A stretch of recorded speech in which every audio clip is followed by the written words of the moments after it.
கிறிஸ்தேசுக்குள் அன்பாய் அழைக்கப்பட்ட அன்பு சகோதர சகோதரிகளே, அனைவருக்கும் இந்த காலை நேரத்தில், விசேஷமாக இந்த வாரத்தின் முதல் நாள் காலை நேரத்தில் தேவன் நம்மை ஒன்று கூட்டியதற்காக நாம் ஒருவருக்கொருவர் நம்முடைய அன்பை பரிமாறிக்கொள்ளவும், அதே சமயத்தில் இந்த சந்தர்ப்பத்தில் நாம் ஒன்றாக கூடி தேவனுடைய சத்தியங்களை நாம் தியானிப்பதற்காக தேவன் தந்த கிருபைக்காகவும் நம்முடைய ஆண்டவராக இயேசு கிறிஸ்துவின் மூலம் நன்றிகளை நாம் தெரிவித்துக் கொண்டு இந்த ஒரு பாடத்திற்குள் நம்ம கடந்து செல்லலாம்.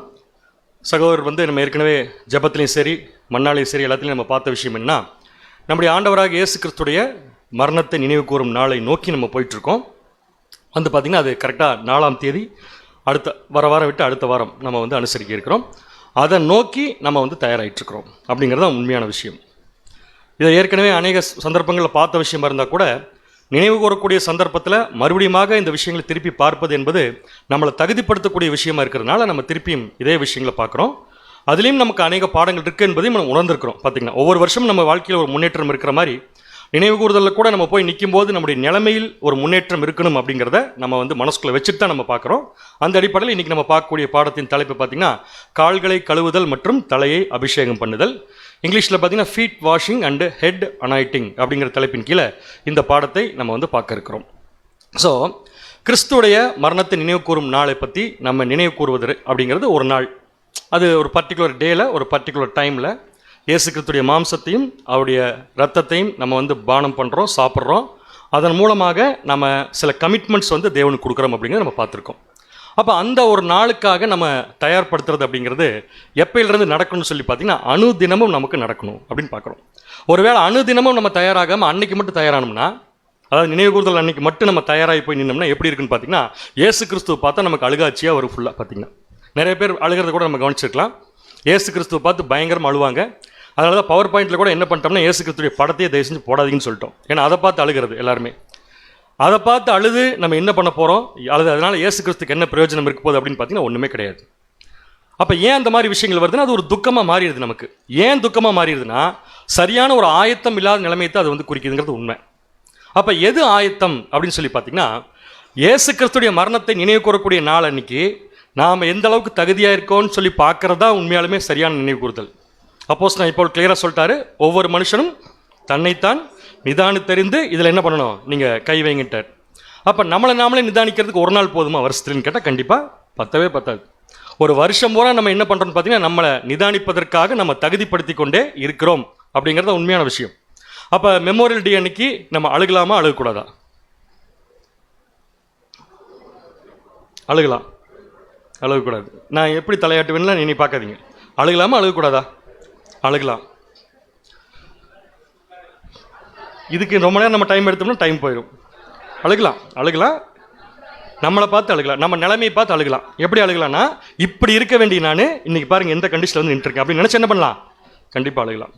அப்போ அங்கே போய் நினைக்கிறதுக்கு முன்னாடி இப்படியெல்லாம் இருந்திருக்கணுமே, நான் இப்படி தான் இருக்கணும்னு சொல்லி நினச்சி அழுக வருது இல்லையா, அந்த அழுக வரவிடாமல் தடுக்கிறது நம்ம கையில் தான் இருக்குது.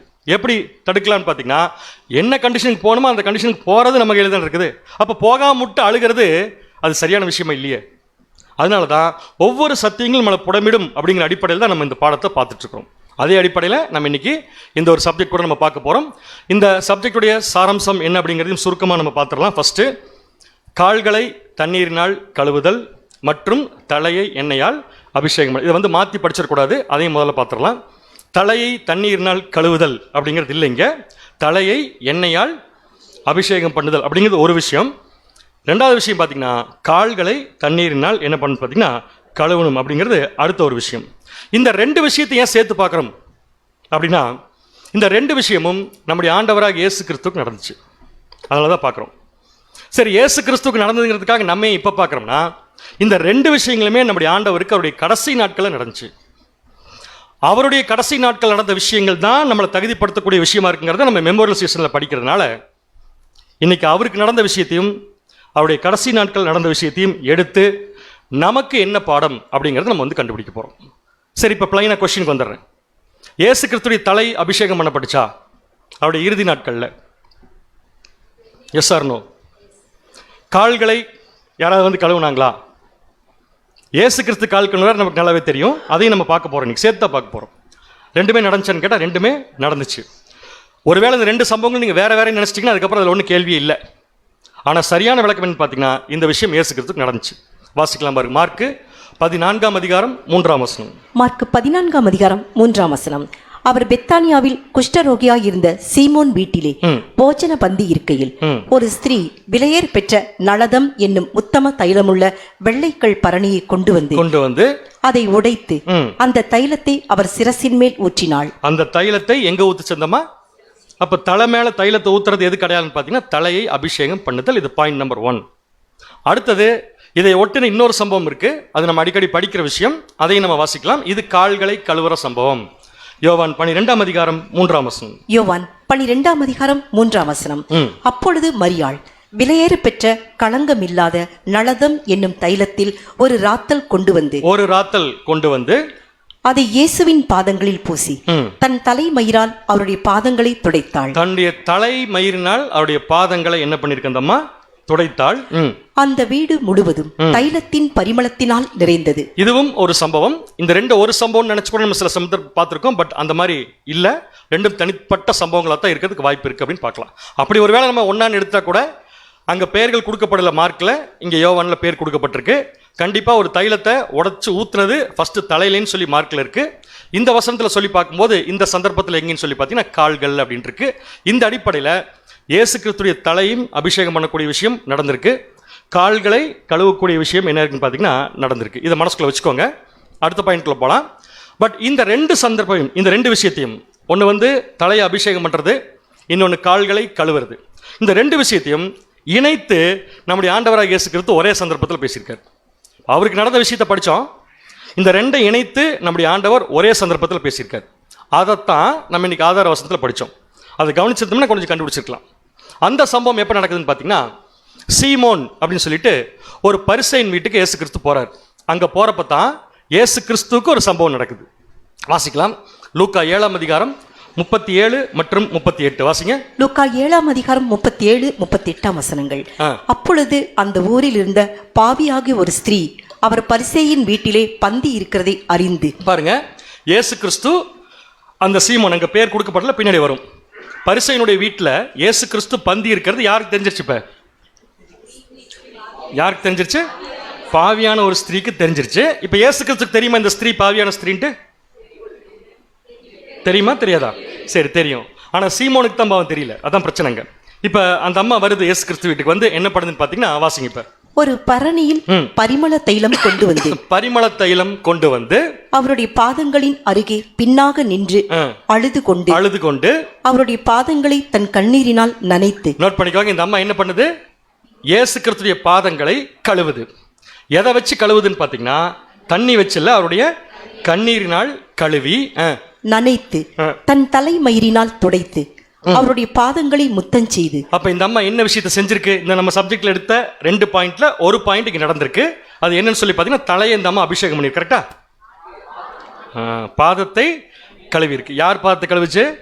இயேசு கிறிஸ்துடைய பாதத்தை கழுவிச்சு. இதை பார்த்துட்டு இருந்த சீமோன், அவர் வீட்டில் தான் இந்த இன்சிடென்ட் நடக்குது. இதை பார்த்துட்டு இருந்த சீமோன் என்ன பண்றாருன்னா, இயேசு கிறிஸ்து தன்னை பெரிய தீர்க்கதரிசின்னு சொல்லிக்கிறாரு. அப்படி இருக்கிறப்ப தன்னை தொடுகிற ஸ்திரீ பாவியான ஸ்திரீங்கிறத ஏன் கண்டுபிடிக்காம போனாரு? நல்லா கவனிங்க, இந்த விஷயம் ரொம்ப முக்கியம். தன்னுடைய பாதங்களை துடைக்கிற அந்த ஸ்திரீ பாவியான ஸ்திரீன்னு சொல்லி ஏன் கண்டுபிடிக்க முடியலன்னு ஒரு கேள்வி கேட்கிறார். ஆனா இயேசு கிறிஸ்துக்கு நல்லாவே தெரியும் இந்த அம்மா யாருன்னு. அதை நம்ம ஏற்கனவே படிச்சிட்டோம். அந்த மாதிரி ஒரு கேள்வி கேட்டப்ப தான் இயேசு கிறிஸ்து திரும்பி சீமோன் கிட்ட ஒரு கேள்வி கேட்டார். இப்ப அந்த சந்தர்ப்பத்தை வாசிக்கலாம்.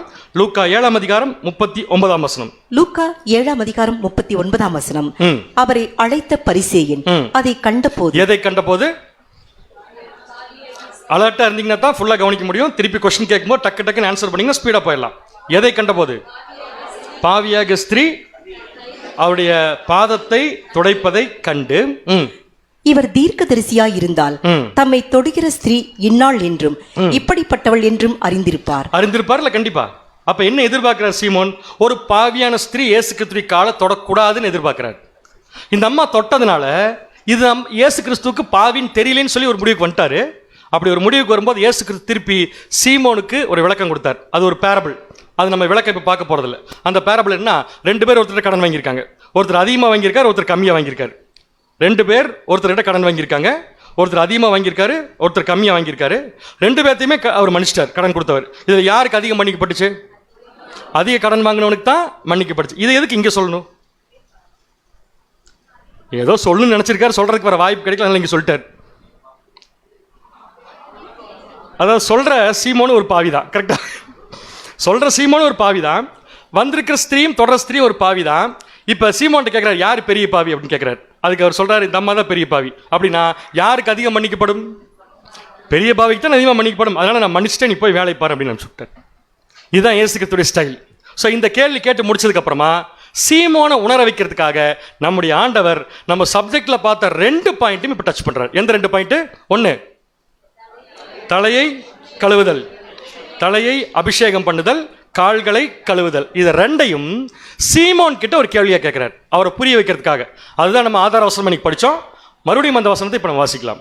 லூக்கா 7:44, 45, 46 வாசிங்க. லூக்கா 7:44 முதல். ஸ்திரீயினிடமாய் திரும்பி, அப்ப நேரா சீமோன் கிட்ட இருந்து திரும்பி இப்ப ஸ்திரீயினிடமாய் திரும்பி சீமோனை பார்த்து, சீமோனை நோக்கி, இந்த ஸ்திரீயை பார்க்கிறாயே, நான் உன் வீட்டில் பிரவேசித்தேன். நான் உன் வீட்டில் பிரவேசித்தேன். உன் வீட்டுக்கு தான் நான் வந்தேன், அந்த ஸ்திரீ வீட்டுக்கு ஒன்றும் நான் போலியே, உன் வீட்டுக்கு தான் நான் வந்தேன். வந்தவொடனே நீ என்ன பண்ண? நீ என் கால்களுக்கு தண்ணீர் தரவில்லை. கொடுத்தியாப்பா? கேட்குறாரு கொஸ்டின்.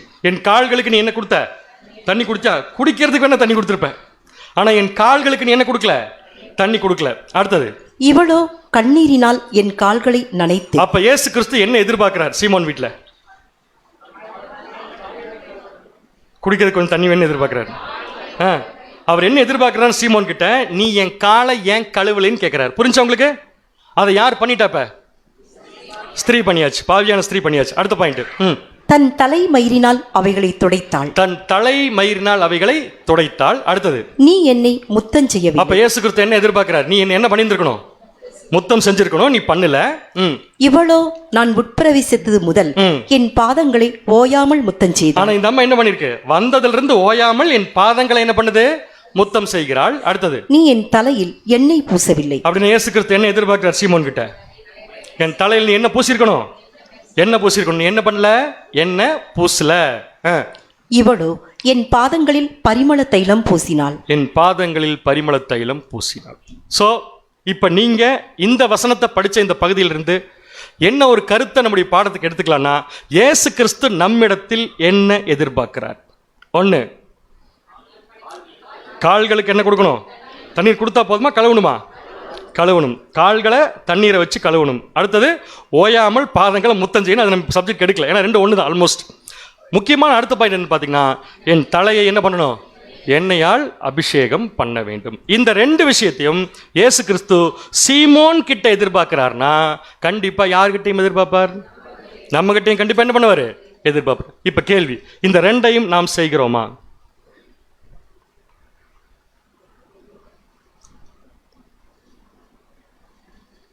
மௌனம் சம்மதத்துக்கு அறிகுறி. செய்கிறோமா, செய்யறது இல்லையா? சரி, இப்படி கேட்டுமா கேள்வியா? இது 2 என்னன்னு தெரியுமா தெரியாதா? பாருங்களேன் எப்படி பதில். தெரியும் ஆனால் தெரியாது அப்படின்னு என்ன மீனிங் அப்படின்னு பார்த்தா, நமக்கு அங்கங்க அர்த்தம் தெரிஞ்சிருக்கு, ஆனால் முழுமையான அர்த்தம் தெரியல. இதை எதுக்காக நம்ம இன்னைக்கு படிக்கிறோம்னா, நம்முடைய ஆண்டவருடைய கடைசி நாட்கள் நடந்த சம்பவங்கள் எல்லாமே நமக்கு என்னவா தான் இருக்குது? பாடமா இருக்கு. எதுக்கு பாடமா இருக்குது? அவருடைய மாம்சத்தையும் அவருடைய ரத்தத்தையும் பருகணும் அப்படிங்கிறது நம்முடைய விருப்பம் இல்லையா? ஐயோ, அவருடைய மாம்சத்தையும் அவருடைய ரத்தத்தையும் பருகணுங்கிறது நம்முடைய விருப்பம் தானே. அப்ப நம்ம ஒரு விருப்பத்தோடு அவர்கிட்ட போய் சில விஷயங்களை கேட்கும்போது அவர் மனசார நமக்கு அதை கொடுக்கணும்னா அவர் விரும்புறதை நம்ம செய்யணும்ல. அப்ப நம்ம என்ன செஞ்சுட்டு வந்தா அவர் ரொம்ப சந்தோஷமா என் மாம்சம் எடுத்துக்கோங்கன்னு சொல்லி கொடுப்பார் நமக்கு. அதுல 2 முக்கியமான விஷயத்தை இன்னைக்கு படிக்க போறோம். ஒன்று, தலையை அபிஷேகம் பண்ணுதல். இன்னொன்று, கால்களை கழுவுதல். முதல்ல எதை பண்ணலாம், எதை பார்க்கலாம்? முதல்ல காலை கழுவிடலாம். ஏன்னா வீட்டுக்குள்ள வரும்போது ஃபர்ஸ்ட் என்ன பண்ணிடணும்? காலை கழுவு. ஸோ கால் கழுவுதல் என்றால் என்ன அர்த்தம்? தலையை அபிஷேகம் பண்ணுவது என்றால் என்ன அர்த்தம்? இதை 2ஐயும் நம்ம இயேசு கிறிஸ்து எதிர்பார்க்கிற காரணத்தினால நம்ம அதை செய்யாம விட்டுட்டு நம்ம பந்தியில் போய் நிற்கும் போது அங்கே சில தகுதிகள் நமக்கு குறைபாடாகுது. ஸோ முதல்ல கால்களை கழுவுதல் என்றால் என்ன அப்படிங்கிற முக்கியத்துவத்தை மடமடன்னு படிச்சிடலாம். நம்ம இதை பற்றி பைபிளில் நிறைய இடங்கள் இருக்குது, நம்மளும் பல சந்தர்ப்பத்தில் படிச்சிருக்கிறோம். இருந்தாலும் திருப்பியும் அதை நினைவுக்குள்ள கொண்டு வரலாம். கால்களை கழுவுதல் அப்படிங்கிறது யூதர்களுடைய கலாச்சாரம். இது யூதர்களுடைய கலாச்சாரம் சொல்கிறத விட பழைய ஏற்பாட்டிலிருந்து யூதர்களுக்கு முன்னாடி இருந்தே பார்த்தீங்கன்னா தேவன் பைபிளில் சில இடத்துல இந்த ஒரு விஷயத்துடைய முக்கியத்துவத்தை இண்டிகேட் பண்ணியிருக்கார்.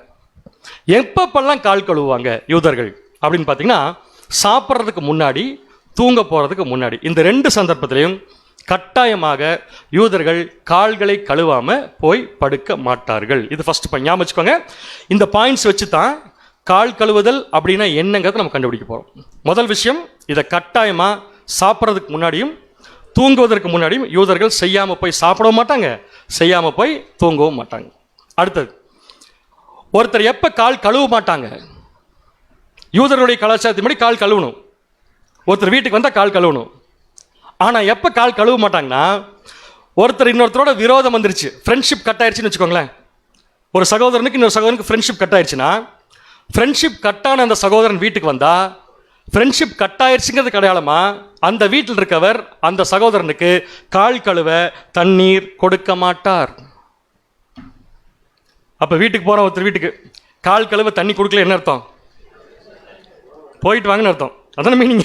ஸோ இதுவும் கூட அங்கே ஒரு அடையாளமாக பயன்படுத்தப்பட்டிருக்கு. 3வது பாயிண்ட் பார்த்தீங்கன்னா, ஒருத்தர் ரொம்ப துக்கமாக இருந்தால், படிக்காதீங்க, வசனத்தை படிக்காதீங்க. ஒருத்தர் ரொம்ப துக்கமாக இருந்தால் அந்த துக்கம் போகிற வரைக்கும், அது எஸ்பெஷலி ஒரு சகோதரனுக்காக, ஒரு சகோதரன் துக்கமாக இருக்கிறப்ப அந்த துக்கம் போகிற வரைக்கும் அந்த சகோதரன் தன் கால்களை கழுவ மாட்டார். இது எங்கே இருக்குங்கிறத இப்போ வாசிக்கலாம் பாருங்க. 2 சாமுவேல் 19ஆம் அதிகாரம் 24ஆம் வசனம். 2 சாமுவேல் 19ஆம் அதிகாரம் 24ஆம் வசனம். சவுலின் குமாரனாகிய மேவி போசேத்தும், கேள்விப்பட்டிருக்கீங்களா இவரை பத்தி? சவுலுடைய ஒரு குமாரன் கடைசியா உயிரோடு இருந்தவர் மேவி போசேத்தும் ராஜாவுக்கு எதிர்கொண்டு வந்தான். ராஜா போன நாள் முதல் அவன் சமாதானத்தோடு திரும்பி வருகிற நாள் மட்டும். ராஜா போயிட்டு, யாரு? எந்த ராஜா? தாவீது ராஜா. 2 கோத்திரத்தை சேர்த்துட்டு ராஜாவை வர வரைக்கும் அவன் தன் கால்களை சுத்தம் பண்ணவும் இல்லை. தன் கால்களை என்ன பண்ணல? அவரு என்ன பண்ணல அப்படின்னு என்ன அர்த்தங்க? காலை கழுவுல. ஏன் கால் கழுவுலினா, தாவீது ராஜா மேல வச்சு அந்த அன்பின் நிமித்தமா. தாவீது ராஜா ஆத்தன்டிகேட்டடா ராஜா வர வரைக்கும் இவர் தன் கால்களை என்ன பண்ணலன்னு பார்த்தீங்கன்னா சுத்தம் பண்ணல. அப்ப காலை கழுவுறதுக்கு ஒரு அர்த்தம் இருக்கிற மாதிரி காலை கழுவாமல் இருக்கிறதுக்கும் ஒரு அர்த்தம் இருக்கு. காலை கழுவுதல் என்பது ஒரு பாரம்பரியமா இருந்திருக்குது, அது ஒரு வழக்கமா இருந்திருக்குது. கால்களை கழுவாமல் இருக்கிறது அப்படிங்கிறது பார்த்தீங்கன்னா ஒரு ஃப்ரெண்ட்ஷிப்பை கட் பண்ணதுக்கு அடையாளமா இருக்குது. அடுத்த ஒரு விஷயம் வந்து பார்த்தீங்கன்னா, ஒரு சகோதரன் இன்னொரு சகோதரன்ட்ட எதிர்பார்க்கிற எதிர்பார்ப்பும் அந்த சகோதரன் மேலே வச்ச அன்பும் நிறைவேற வரைக்கும், அந்த சகோதரனுக்கு நடக்கிற வரைக்கும் இந்த சகோதரன் தன் கால்களை என்ன பண்ண மாட்டார்? கழுவ மாட்டார். இதெல்லாம் கால் கழுவாம இருக்கிறதும் கால் கழுவிட்டு இருக்கிறதுக்குரிய முக்கியத்துவங்களை நம்ம படிச்சிருக்கிறோம். ஸோ இந்த ஒரு விஷயம்தான் வழக்கமாக இருந்தது, பின்னாடி யூதர்களுக்கு பாரம்பரியமாக மாறிச்சு. பாரம்பரியமாக மாறின விஷயத்த நம்முடைய ஆண்டவர் நமக்கு ஒரு அடையாளமாக சொல்லி கொடுத்துட்டார். என்ன அடையாளம்னா, நான் இதை உங்களிடத்தில் என்ன பண்ணுறேன்? எதிர்பார்க்கிறேன்னு சொல்லி கொடுத்துட்டார். இப்போ நீங்கள் சொல்லுங்கள், இந்த சம்பவங்களை மையமாக வச்சு கால் கழுவுதல் அப்படிங்கிறத நாம இயேசு கிறிஸ்துக்கு செய்யணும்னு இயேசு கிறிஸ்து விரும்புகிறாருன்னா, கால் கழுவுதல் என்றால் என்ன? பதிலையும் போட்டுட்டு கேள்வியும் கேட்குற பார்த்தீங்களா? கால் கழுவுதல் என்றால் என்ன அர்த்தம்னா, போட்டுட்டுமா வேண்டாமா? சரி போடலாம். இப்போ சொல்லுங்கள், கால் கழுவுதல் என்றால் என்ன அர்த்தம்? இப்போ ஒரு சகோதரனை வந்து ரொம்ப இப்போ நம்ம காலப்பகுதிக்கு வந்துடலாம். பழைய ஏற்பாட்டில் விட்டுருங்க, ஏன்னா இங்கேருந்த லெசன் நமக்கு ஸ்டார்ட் ஆகுது. இப்போ நம்ம காலப்பகுதிக்கு வந்துடலாம். நம்முடைய காலப்பகுதியில் ஒரு சகோதரன் மேலே ஒரு சகோதரி மேலே பயங்கரமான அன்பு வச்சுருக்கேன். எல்லார் மேலேயும் அன்பு வச்சுருக்கணும், வச்சுருக்கிறேன். இப்போ அந்த அன்பை என்னால் என்ன பண்ண முடியலன்னா எப்பொழுதுமே காண்பிக்க முடியாது. காண்பிக்க முடியுமா பேர்? அவர் எங்கே பார்த்தாலும் சரி ஓடி போய் கட்டி பிடிச்சிக்கிறது, அல்லது எங்கே பார்த்தாலும் அவர் போய் கை கொடுக்குறது அப்படிங்கிறது எப்பவுமே செய்ய முடியாது. முடியுமா? நீங்கள் அன்பு காமிக்க நினைக்கிறீங்க, அப்போ அந்த சகோதரன் அங்கே இல்லை, அங்கே காமிக்க முடியாது. அப்போ அன்பு காண்பிக்கிறதுக்கு அப்படிங்கிறதுக்கு ஒரு வழிகாட்டா, அதாவது ஒரு வெளிப்பாடா என்ன ஒரு விஷயத்தை அன்னைக்கு செஞ்சுட்டு இருந்திருக்காங்கன்னு சொல்லி பார்த்தீங்கன்னா, சகோதரருடைய கால்களை என்ன பண்ணுறதுன்னா கழுவுறது. அதில் விசேஷமாக ஒருத்தர் வீட்டுக்கு வந்தால் அவரை உபசரிக்கிறதுக்கும், அந்த உபசரிப்பு மட்டும் இல்லாமல் அவருக்கு உதவி செய்வதற்கும் அடையாளமாக அவங்க என்ன பண்ணுவாங்க பார்த்தீங்கன்னா கால்களை கழுவுவதை வழக்கமாக வச்சுருந்தாங்க. இப்போ ஆண்டவருடைய வார்த்தையின்படி சுருக்கமாக இதை நமக்கு அப்ளை பண்ணோம்னா இதை எப்படி புரிஞ்சுக்கலாம்னு சொல்லி பார்த்தீங்கன்னா, சகோதரருக்காக நம்ம செய்யக்கூடிய ஒரு ஊழியம் சொல்லி எடுத்துக்கலாமா எடுத்துக்க முடியாதா? சகோதரருக்கு நம்ம செய்யக்கூடிய ஒரு ஊழியம் அப்படின்னு என்ன அர்த்தம்? காலை தண்ணி வச்சு கழுவுறதுங்கிறது ஒரு அடையாளம். அந்த அடையாளத்தின் நிமித்தம் நம்ம செய்ய போகிற நிஜமான விஷயத்திற்கு தலைப்பு என்னன்னு சொல்லி பார்த்தீங்கன்னா, சகோதரருக்கு நாம் செய்யக்கூடிய ஒரு முக்கியமான ஊழியம். ஞாபகம் வச்சுக்கோங்க, இது பின்னாடி மறக்கக்கூடாது. சப்ஜெக்டுடைய தலைப்பு என்ன? டக்குன்னு வருது, கரெக்டு. தலையை எண்ணெயால் அபிஷேகம் பண்ணுதல், கால்களை கழுவுதல். இது ரெண்டும் யார் யாருக்கு செய்யணும்? இப்போ படித்தோம் சப்ஜெக்ட்ல, அங்கதான் பிரதர் கொஞ்சம் பிரச்சனை. யார் யாருக்கு செய்யணும் இப்போ படிச்சிருக்கோம், அப்புறம் பார்க்கலாம் பின்னாடி. இப்போ என்ன படிச்சிருக்கோம்னா, இயேசு கிறிஸ்து இந்த காரியத்தை நம்ம இடத்துல என்ன பண்றாரு இப்போ எதிர்ப்பு அப்படின்னு வச்சுக்கலாம். ஸோ கால்களை கழுவுறது என்ன அர்த்தம்? சகோதரருக்காக ஊழியம் செய்ய அப்படின்னு நிறுத்திக்கலாம். நம்ம தலையை அபிஷேகம் பண்ணுறது என்ன அர்த்தம்?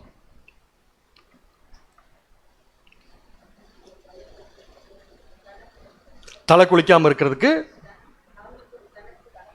கணத்தை கொடுத்தல். நீங்கள் அந்த விஷயத்தின் அடிப்படையில் பார்த்து திங்க் பண்ணி பதில் சொல்லியிருக்கீங்க. அந்த பதில் கூட கரெக்ட் தான்.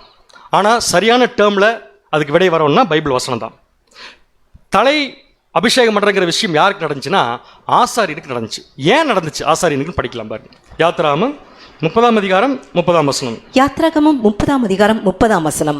ஆரோனும் அவன் குமாரரும் எனக்கு ஆசாரிய ஊழியம் செய்யும்படிக்கு. எனக்கு ஆசாரிய ஊழியம் செய்யும்படிக்கு. எனக்குங்கிறது இந்த வசனத்தில் யார்?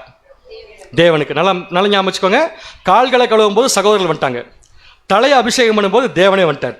என்ன சொல்றாருன்னா, எனக்கு ஆசாரிய ஊழியம் ஆரோனும் அவன் குமாரனும் செய்யும்படிக்கு நீ அவர்களை அபிஷேகம் பண்ணி. நீ அவர்களை என்ன பண்ணணும்? அபிஷேகம் பண்ணி அவர்களை பரிசுத்தப்படுத்துவாயாக. அவர்களை பரிசுத்தப்படுத்துவாயாக. அப்ப அபிஷேகம் பண்றது அப்படிங்கிறது எதுக்கு அடையாளமா இருக்குது? பரிசுத்தப்படுத்து. கரெக்ட். எதுக்காக பரிசுத்தப்படுறாங்க ஆரோனும் குமாரனும்? யாருடைய ஊழியத்தை செய்யறதுக்கு?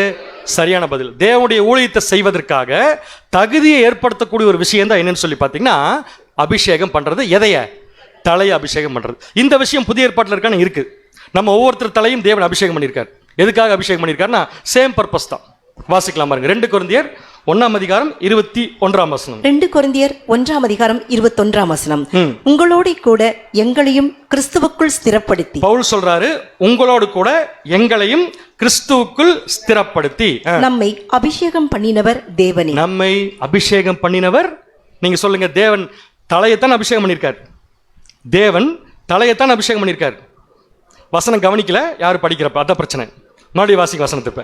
2 கொரிந்தியர் 1ஆம் அதிகாரம் 21ஆம் வசனம். உங்களோடு கூட எங்களையும் கிறிஸ்துவுக்குள் ஸ்திரப்படுத்தி நம்மை அபிஷேகம் பண்ணினவர் தேவனே. நம்மை அபிஷேகம் பண்ணினவர் யார் தான்? தேவன். இப்ப எதை அபிஷேகம் பண்ணுவாங்கன்னு படிச்ச எவ்வளவு நேரம்? தலைய. அப்ப நம்முடைய தலையை அபிஷேகம் பண்ணது யார் தான்? தேவன். அபிஷேகம் பண்ணிருக்காரா இல்லையா? தேவன். இந்த விஷயத்தை இப்ப யார் நம்மகிட்ட எதிர்பார்க்கிறா? இயேசு கிறிஸ்து. என்ன சொல்லி எதிர்பார்க்கிறார்னா, இதை நீ எனக்கு செஞ்சியா அப்படின்னு சொல்லி கேட்கிறார். இதுதான் இந்த 2 அடையாளத்துடைய முக்கியத்துவம். இப்போ நம்ம என்ன கண்டுபிடிச்சிருக்கோம்னா, இந்த 2க்கு ஒரு சின்ன விளக்கம் கண்டுபிடிச்சிருக்கோம். என்ன விளக்கம்னா, தண்ணீரை கால்களால் கழுவுதுன்னு என்ன அர்த்தம்னா, சகோதரிடத்தில் அன்பை காண்பிப்பதற்கான ஒரு வெளிப்பாடு. அடுத்தது, தலையை எண்ணெயால் அபிஷேகம் பண்றது என்ன அர்த்தம்? தேவனுடைய வேலைக்கு அவங்கள கிளியரா இருக்கு உங்களுக்கு? தேவனுடைய வேலைக்கு இவர்களை தயார்படுது. இப்பதான் டெஸ்ட் உங்களுக்கு ஆரம்பிக்குது. இந்த பேக்ரவுண்டோட உங்ககிட்ட ஒரு கேள்வி. இந்த 2 வேலையும் ஒரே ஆள் பழைய ஏற்பாட்டில் செஞ்சிருக்காங்க. எந்த 2 வேலையும்? தலை அபிஷேகம் பண்றது, காலை கழுவுறது. இந்த 2 விஷயத்தையும் ஒரே ஆளுக்கு தேவன் செய்ய சொல்லியிருக்காரு பழைய ஏற்பாட்டில். சாமுவேல். உங்க பதில் தப்புன்னு நான் சொல்ல மாட்டேன். ஆனா அந்த ஒரு பர்சன்ங்கிறது ஒரு ஆள் மட்டும் இல்லை, ஒரு குரூப். அவ்வளவுதான், சிம்பிள். எங்க? ஆசரிப்பு கூடாரத்தில். ஆசரிப்பு கூடாரத்தில் ஆசாரியன் இந்த 2யுமே செய்யணும். எந்த 2யுமே செய்யணும்? தலை அபிஷேகம் பண்ணப்பட்டிருக்கணும், கால்களையும் சேர்த்து என்ன பண்ணியிருக்கணும்? கழுவி இருக்கணும். அதுக்குரிய வசனத்தை பார்க்கலாம். யாத்திராகமம் 19ஆம் அதிகாரம் 20ஆம் வசனம். யாத்திராகமம் 30ஆம் அதிகாரம் 19 20ஆம் வசனங்கள். அதனிடத்தில் ஆரோனும் அவன் குமாரரும் தங்கள் கைகளையும் தங்கள் கால்களையும் கழுவ கடவர்கள்.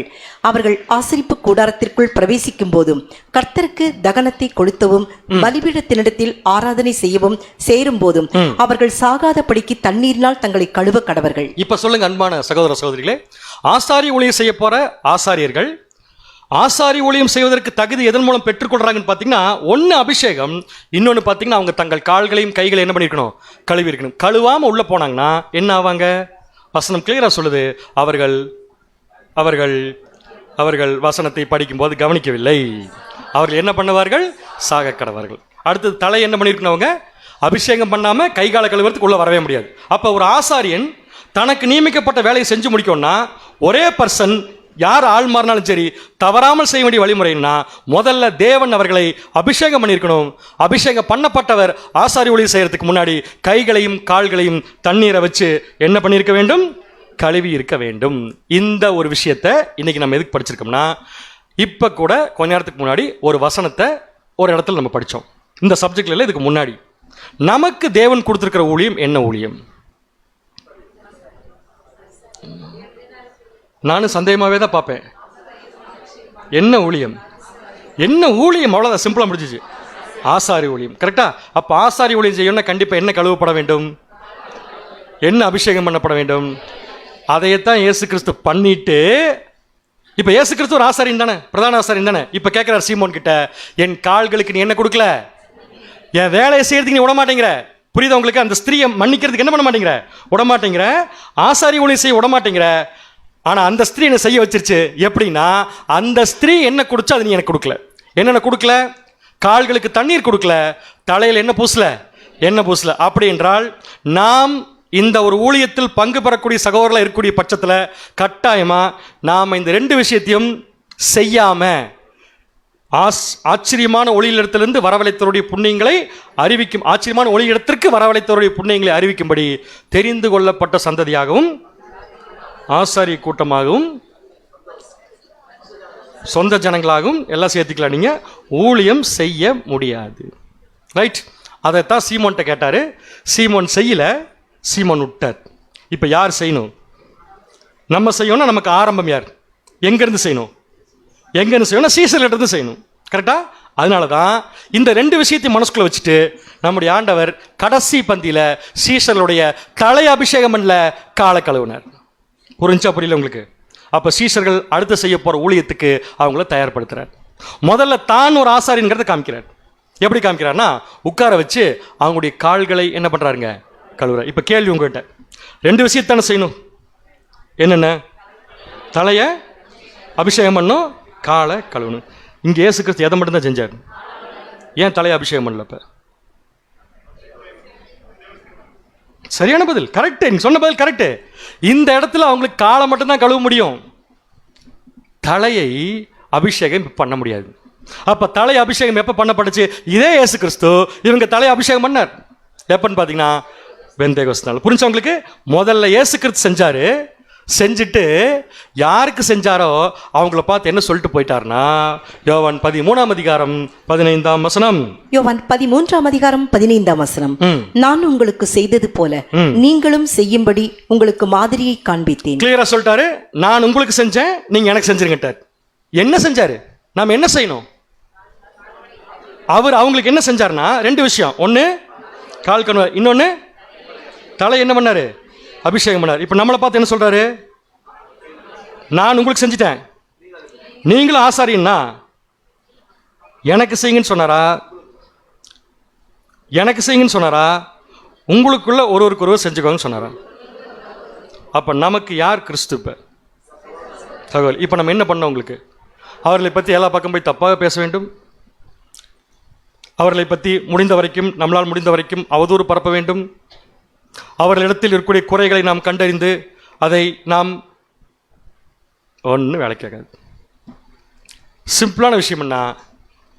பந்தியில் கை வைக்கிறதுக்கு முன்னாடி ஒவ்வொருத்தருடைய காலை கழுவி இருக்க வேண்டும். பந்தியில் கை வைக்கிறதுக்கு முன்னாடி ஒவ்வொருத்தருடைய தலையை அபிஷேகம் பண்ணியிருக்க வேண்டும். ஸோ இப்போ சொல்லுங்க, தலையை அபிஷேகம் பண்ணுறதுனா என்ன, காலை கழுவுறதுனா என்ன? சிம்பிளான பதில், காலை கழுவுறதுனா சகோதரர்களுக்கு மேலே நம்ம வச்சிருக்கிற அன்பை வெளிப்படுத்தி காண்பித்தல் ஒன்று. ரெண்டாவது விஷயம், தேவனுடைய வேலைக்கு அவர்களை தயார்படுத்து. இந்த ரெண்டையும் நமக்கு யார் பண்ணுவா? இண்டிவிஜுவல் நம்மளை எடுத்துக்கலாமா? இந்த ரெண்டு வேலையை நம்ம செய்யணும் புரிஞ்சுக்கிட்டோமா? இந்த முக்கியத்துவத்தில் இருந்து இந்த ரெண்டு வேலையும் நம்ம செய்யணும் புரிஞ்சுக்கிட்டோமா இல்லையா? யாருக்கு செய்யணும்? இவ்வளோ நேரம் கிறிஸ்துவுக்கு செய்யணும் எதிர்பார்த்தோம். இப்போ கிறிஸ்துவே செஞ்சுட்டு சொல்லிட்டாரு, எனக்கு செய்யாதீங்க, உங்களுக்குள்ள செஞ்சுக்கோங்க. இப்போ கேள்வி என்னன்னா, நமக்கு இந்த ரெண்டு வேலையும் யார் செய்வா? நமக்கு ஒருத்தர் தலை அபிஷேகம் நம்மளே பண்ணிக்குமா? தலையில் அபிஷேகம் அவரே சொல்லிட்டாரு. யார் தான் பண்ணோம்னா சகோதரன் தான். அப்படின்னா நம்ம எதுக்காக இங்கே சபை கூடுதலுக்கு வந்திருக்கிறோம்? எதுக்காக ஒரு ஐக்கியத்துக்குள்ள இருக்கிறோம்? நம்ம எதுக்காக இருக்கிறோம்னா, நமக்கு வேலையை என்னன்னா காலை பிடிச்சி கழுவ வேண்டியது, தலையை பிடிச்சி அபிஷேகம் பண்ணிட்டே இருக்கணும். எதுக்குன்னா, ஒரு சகோதரன் சரீரத்தில் நிறைவான வளர்ச்சி அடையணும்னா ஒவ்வொரு சகோதரன் ஒவ்வொரு சகோதரியும் கிறிஸ்து என்ற சரீரத்தில் நிறைவான வளர்ச்சி அடைவதற்கு நாம் தனியாக முயற்சி எடுத்தால் கூட நமக்காக நம்முடைய சகோதரன் எடுக்கிற முயற்சியும் சேர்த்து வேணுங்கிறதுக்காகத்தான் ஐக்கியங்கிறத தேவன் ஏற்படுத்தினார். இன்னும் புரியுற மாதிரி சொல்லிட்டு இந்த கான்செப்டை, இயேசு கிறிஸ்து முதலாம் வரியில் வந்திருக்கிறப்ப இயேசு கிறிஸ்து இந்த விஷயத்தை சீஷர்கள் செய்யறப்ப சீஷர்களா தனித்தனியா இருந்தாங்களா ஒன்னா இருந்தாங்களா? ரொம்ப கடினமான கேள்வியா போச்சா? சீஷர்கள் தனித்தனியா இருந்தாங்களா அல்லது ஒன்னா இருந்தாங்களா? ஏன் பாரு தனித்தனியாக கல்வி போயிருக்கலாம்ல, தனித்தனியாக சொல்லி கொடுத்துருக்கலாம்ல, ஏன் ஒன்றா வச்சு சொல்லி கொடுத்தாரு? யூதாஸ் காரியத்தை போய் தனியாக போய் ஒரு கவுன்சிலிங் ஒரு நாள் உட்காந்து ஃபுல்லாக இந்த மாதிரி பண்ணாதப்பான்னு சொல்லி சொல்லியிருக்கலாம்ல. எதுக்கு எல்லாத்தையும் ஒன்றா வச்சு சொல்லி கொடுக்குறாரு? எல்லாருக்கும் எல்லாம் தெரியுங்கிறதுக்கா? என்ன அர்த்தம் தெரியுமா? நீங்கள் ஒவ்வொருத்தருமே மிச்சம் இருக்கிற 11 பேர்லாம் நீங்கள் ஃபுல்ஃபில் ஆக முடியாது. அப்போ உங்களுக்காக இன்னொரு சகோதரன் ஏதோ ஒரு விஷயத்தில் எய்தர் காலை கழுவுவார், இல்லாட்டி தலையை கழுவுவாரா? தலையை இந்த வார்த்தை உலகத்துக்குள்ள பயங்கர மோசமாக போனதால திருப்பி சொல்ல வேண்டியதாக இருக்குது. கண்டிப்பாக தலை என்ன பண்ணுவார்? அபிஷேகம். அப்படின்னா இந்த சூழ்நிலையை நான் எப்படி கொண்டு போகிறேன்னு சொல்லி பார்த்தீங்கன்னா, கட்டாயமாக உங்களால் ஒரு பூர்ண வளர்ச்சிக்குள்ளே போய் கிறிஸ்துடைய சரீரத்தில் அங்கமாக மாறுவதற்கு கட்டாயமாக ஒவ்வொரு சகோதரனும் இன்னொரு சகோதரனை நம்பித்தான் இருக்கிறார். இந்த கருத்தை ஒத்துக்கிறீங்களா இல்லையா? இல்லை, எனக்கு தேவன் பரிசுத்தாவி கொடுத்துருக்காரு. நான் வீட்டில் உட்காந்து ஆன்லைன்லேயே கேட்டுருவேன். எல்லா சப்ஜெக்டும் ஆன்லைன்லேயே சப்ஜெக்ட் கேட்டால் ஆன்லைன்லேயே சபையாயிருவோம் நம்ம. உண்மைதான் அது. அப்போ எதுக்காக சபை கூடுதல், எதுக்காக ஐக்கியம் அப்படின்னு சொல்லி பார்த்தீங்கன்னா, கட்டாயமாக ஒவ்வொருத்தரும் மற்றவர்கள் இல்லாமல் நம்ம நிறைவாகிறதில்ல. இது எப்படி நம்ம புரிஞ்சுக்கலாம்? ஒரு சரீரத்தில் கண்ணு, காது, மூக்கு, வாய் எல்லாமே இருக்குது, தலையும் இருக்கா? ஏதாவது ஒரு அங்கம் இல்லைன்னா அதை முழு சரீரம்னு சொல்ல முடியுமா? அதே மாதிரி தான் ஏதாவது ஒரு சகோதரன் கூட நம்ம அந்த விஷயத்தை செய்யாமல் இருந்தோம்னா நாம் முழுமை பெற்று விட்டோம் என்று என்ன பண்ண முடியாது. அப்போ நீங்கள் கேள்வி கேட்கலாம், அப்படின்னா நான் தனியாக இருக்கிறத விட எல்லாரோட சேர்ந்து இருக்கிறதா நல்லதான்னு கேட்டால் அப்படித்தான் தேவன் டிசைன் பண்ணியிருக்கார். அதுதான் உண்மை. அதுக்கு வசனம் வாசிக்கலாமா? வாசிக்கலாம் பாருங்க. எபேசியர் 4:16. எபேசியர் 4:16. அவராலே சரீரம் முழுவதும் அதற்கு உதவியா இருக்கிற சகல கணுக்களினாலும் இசைவாய் கூட்டி இணைக்கப்பட்டு. வசனம் வாசிப்பது கொஞ்சம் கூட நீங்க ரெஸ்ட் எடுத்துறாதீங்க, முக்கியமான வசனம் இது. மறுபடியும் முதல்ல இருந்து வாசிக்கலாம். அவராலே சரீரம் முழுவதும் அதற்கு உதவியா இருக்கிற சகல கணுக்களினாலும் இசைவாய் கூட்டி இணைக்கப்பட்டு. சரீரம் முழுவதும் தானாக கூட்டி இணைக்கப்பட்டில்ல. வசனம் பாருங்க, அதற்கு உதவியா இருக்கிற, வேணுமா வேண்டாமா? அதற்கு உதவியா இருக்கிற சகல கணுக்களினாலும். ஒவ்வொரு ஜாயிண்ட் முக்கியம். இப்போ கையும் காலும் இருக்கலாம், பட் கையும் காலையும் சரீரில் இருக்க ஜாயிண்ட் வேணும்ல. அந்த மாதிரி ஒவ்வொரு சகோதரனும் தனித்தனியாக இருந்தால் கூட எல்லா சகோதரையும் சபையாக்கூடிய குவாலிஃபிகேஷன்களை கொண்டு வரதுக்கு சில இணைப்புகள் வேணும். அந்த இணைப்புகளை இன்னொரு சகோதரன் தான் இன்னொரு சகோதரன் கொடுக்க முடியும். அதான் பாயிண்ட். அங்க இணைப்பு கணுக்களினாலும் இசைவாய் கட்டி இணைக்கப்பட்டு. ஒவ்வொரு அவயவமும் நோட் பண்ணிக்கோங்க.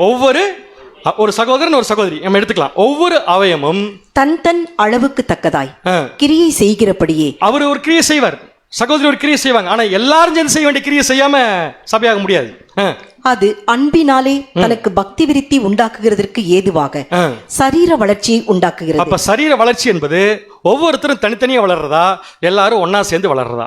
இருங்க, அவசரப்படுறேன், திருப்பி கேள்வி கேட்கிறேன். சரீர வளர்ச்சி என்பது நாம் எல்லாரும் தனித்தனியாக வளர்றதா அல்லது எல்லாரும் ஒன்றா சேர்ந்து வளர்றதா? இதை மெமோரியலில் இயேசு கிறிஸ்து எப்படி காமிக்கிறார் நமக்கு? ஒரே அப்பம் ஒரே மீன். ஒரே அப்பம் என்ன? ஒரே அப்பம்னா என்ன? ஒரே அப்பம் தான், அதை பிச்சு தான் சாப்பிட்டுக்கிறோம் நம்ம. கரெக்டா? தயவு செஞ்சு பவர் பாயிண்ட் பிக்சரில் கூட அப்பம் பிச்சு போட்ட மாதிரி இங்கேயும் போட்டுறாதீங்க, அது ராங் கான்செப்ட். சிம்பிளான விஷயம் என்ன? ஒரே அப்பம் தான், அது தனித்தனியாக பிச்சு என்ன பண்ணுறோம்? சாப்பிட்றோம். ஏன் பிச்சு சாப்பிட்றோம்? பிச்சு சாப்பிட்ற நாம அப்பத்தை பிச்சாலும் நாங்கள் ஒன்றா இருக்கிறோம். ஸோ நாங்கள் சாப்பிட்ட அப்பம் எங்களுக்குள்ளே போனால் கூட, தனித்தனியாக போனால் கூட நாங்களும் ஒன்றா தான் இருக்கிறோம். அப்போ அது ஒரே அப்பம் தானே. தட்டில் வச்சிருக்கிறப்ப ஒரே அப்பம் தான், எடுத்து சாப்பிடும்போது பிச்சு சாப்பிட்டாலும் நாங்கள்லாம் ஒன்றா இருக்கிறதுனால நாங்கள் சாப்பிட்ட அப்பம் ஒரே அப்பம் தான். இந்த கான்செப்ட் இல்லாமல் நாம் அப்பத்தில் பானத்தில் பங்கு பெறும்போது அது பூர்த்தி அடையக்கூடாத ஒரு விஷயமாக போயிடும். அப்படின்னா நமக்கு இன்னைக்கு தேவன் வச்சிருக்கிற மிகப்பெரிய டாஸ்க் என்னன்னு பார்த்தீங்கன்னா, சகோதர சகோதரிகளுக்காக நாம் எப்படி இணங்கி நடக்கிறோம், சகோதர சகோதரிகளுக்கு தேவையான விஷயத்தை நாம் எப்படி கடமையாக நம்ம செய்யறோம். அதான் அந்த வசனத்தில் இருக்குது. இப்போ இதே வசனத்தை திருவள்ளுவர் பைபிளில் போடுறேன், இன்னும் கொஞ்சம் ரொம்ப நல்லா இருக்கு படிக்கிறதுக்கு. இப்போ நல்லா கவனிங்க, இதனுடைய முக்கியத்துவத்தை நம்ம படிக்கலாம். நம்ம ஏன் ஒன்னா உட்காந்துருக்கோங்கிற முக்கியத்துவம் நம்ம படிக்கலாம். வாசிங்க. இப்போ எபேசியர் 4:16 திருவிவிலியம். அவரால் தான் முழு உடலும் இசைவாய் பொருந்தி தன்னிடமுள்ள தசை நார்களால் இறுக்கி பிணைக்கப்பட்டுள்ளது. தன்னிடம் உள்ள தசை நார்களால் இறுக்கி என்ன பண்ணப்பட்டிருக்குது? அப்ப தனித்தனியா இருக்கிறோமா, சரீரத்தில் ஒன்னா இருக்கிறோமா? ஒன்னா தேவன் வச்சு கட்டியிருக்கார். எதுக்கு அப்படி வச்சு கட்டியிருக்கார்? வாசிங்க. இப்ப ஒவ்வொரு உறுப்பும் தனக்கே குறிக்கப்பட்ட பணியை செய்வதால், ஒவ்வொரு உறுப்பும் தனக்கே குறிக்கப்பட்ட பணியை செய்யணும்னா இன்னொரு உறுப்பு இல்லாம செய்ய முடியாது. திருப்பி சொல்றேன், ஒவ்வொரு பாகமும் ஒவ்வொரு பார்ட்டும் தனக்கே உரிய பணியை செய்து முடிக்க வேண்டும் என்றால் இன்னொரு சரீரம் இல்லை, இன்னொரு பார்ட் எல்லாம் பண்ண முடியாது. ஒத்துக்கிறீங்களா? அதையா நம்ம உடம்புல ஏதோ ஒரு பார்ட் எடுங்க, ஏதோ ஒரு பார்ட் சொல்லுங்க. வாயின்னு ஆரம்பிச்சிடாதீங்க, ரொம்ப இதாக போயிருங்க. கை, சரியா? இந்த கை முழுசா கை செய்ய வேண்டிய வேலையை பூரா செய்யணும்னா இந்த கை மட்டும் தனியாக இருந்தால் செய்ய முடியுமா? செய்ய முடியாது. முடியும் போல் இருக்கு, முடியாது. அப்ப இந்த கைக்கு எது வேணும்? ஒரு சரீரம் வேணும். அப்ப சரீரத்தில் யார் இருக்கிறா? இந்த கை மாதிரி இன்னொரு சகோதரன் கையா இருக்கார். அப்ப இந்த கை தன் வேலையை செய்யணும்னா மற்ற கையும் வேலை செய்யணும். அப்ப மற்ற கை வேலை செய்யறதை விட்டு போட்டு இந்த கை மட்டும் தனியாக வேலை செய்யணும்னு சொன்னா நாம் இந்த ஐக்கியத்துக்குள்ள இருக்க முடியாது. அப்பம் பிற்பதற்கு வாய்ப்பு நமக்கு என்ன பண்ணாதுன்னு கிடைக்காது. ஸோ ஒவ்வொரு சரீரங்கமும் தனக்கே குறிக்கப்பட்ட பணியை செய்வதால் என்ன அங்க நடக்குது? உடல் வளர்ச்சி பெற்று. திருப்பி சொல்லுங்க, அது எந்த உடல்? கிறிஸ்துடைய சரீரம் வளர்ச்சி பெற்று அன்பால் கட்டமைப்பு பெற்று என்ன பண்ணுது? சரி, அப்படின்னு நாங்கள் ஒவ்வொருத்தர் கூட ஒன்றா இருக்கோங்கிறது எப்படி காமிக்கிறது? நாங்கள் வேணா ஒன்று பண்ணுறோம், எல்லாரும் வீட்டை காலி பண்ணிடுறோம், ஹாலில் வந்து தங்கிக்கிறோம், ஒன்றா இருந்துக்கிறோம். எல்லா வீட்டில் இருக்கிற குக்கரையும் கேஸையும் வித்துடுறோம், ஒரே ஸ்டவ் வச்சுக்கிறோம், எல்லாம் ஒன்றா சாப்பிட்றோம். ஒன்றா இல்லைம்ல? அதனால தான் இயேசு கிறிஸ்து கிளியராக சொல்லிட்டாரு, மற்றதெல்லாம் செய்கிறது பெரிய விஷயம் இல்லை, அதை எல்லாரும் செஞ்சிடலாம். ரெண்டு விஷயம் ரொம்ப முக்கியம். ஒன்று காலை கழுவணும், ரெண்டாவது தலை என்ன பண்ணணும். இப்படித்தான் தேவன் டிசைன் பண்ணி வச்சிருக்காரு, இதை மாற்ற முடியாது.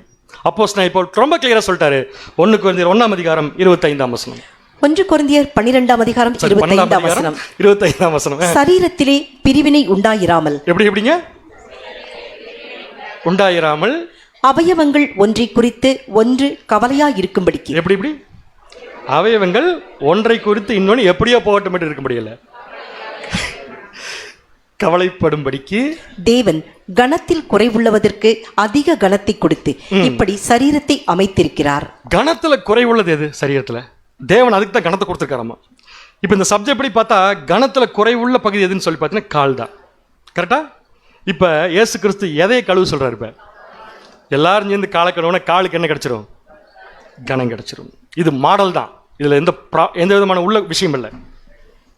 இதையும் நம்ம செய்யணும் தான் தேவன் நம்மகிட்ட எதிர்பார்க்கிறார். இதை இப்போ ரெண்டா படித்தோம். ஒன்று கால் கழுவுறங்கிறது சகோதரத்தில் அன்பை வெளிப்படுத்தி காமிக்கிறதுக்கு.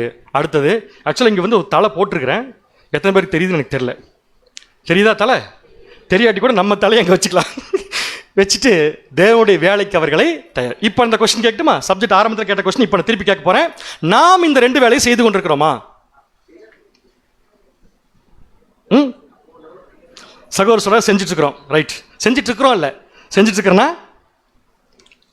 என்னை கேட்டால் முற்றிலும் இன்னும் செய்ய முடியல. உண்மை ஒத்துக்கலாம். அப்படின்னு என்ன அர்த்தம்? என்ன பண்ணுனா தலையை எண்ணெயால் அபிஷேகம் பண்ணுறது, என்ன பண்ணுனா ஒரு சகோதரனை தயார்படுத்த முடியும். இந்த கான்செப்டை நான் திங்க் பண்ணுறேன்னா, இப்போ இன்னைக்கு சப்ஜெக்ட் நான் சப்ஜெக்ட் ப்ரிப்பேர் பண்ணியிருப்பேன். யாருக்கா ப்ரிப்பேர் பண்ண? சகோதரனுக்கா? ஆஹா, ஒரே பாயிண்ட்ல முடிச்சிட்டிங்க. இன்னைக்கு உட்காந்து நைட் பூரா, நேற்று உட்காந்து முந்தா நேற்று உட்காந்து ஒரு சகோதரன் சப்ஜெக்ட் ப்ரிப்பேர் பண்ணுறாருன்னா அவர் பேசணுங்கிறதுக்காக. கரெக்டா இல்லையா பிரதர்? பா தெளிவாக இருக்கிறீங்க. அவருக்காக இல்லது, யாருக்காக? சகோதரனுக்கா. புரிஞ்சவங்களுக்கு என்ன சொல்ல வரேன்ட்டு அப்படின்னா, கண் விழித்து நேற்று நைட்டு அல்லது முந்தா நேற்று நைட்டு டெய்லி சப்ஜெக்ட் எடுத்திருக்காங்க பிரதர்ஸ்லாம்.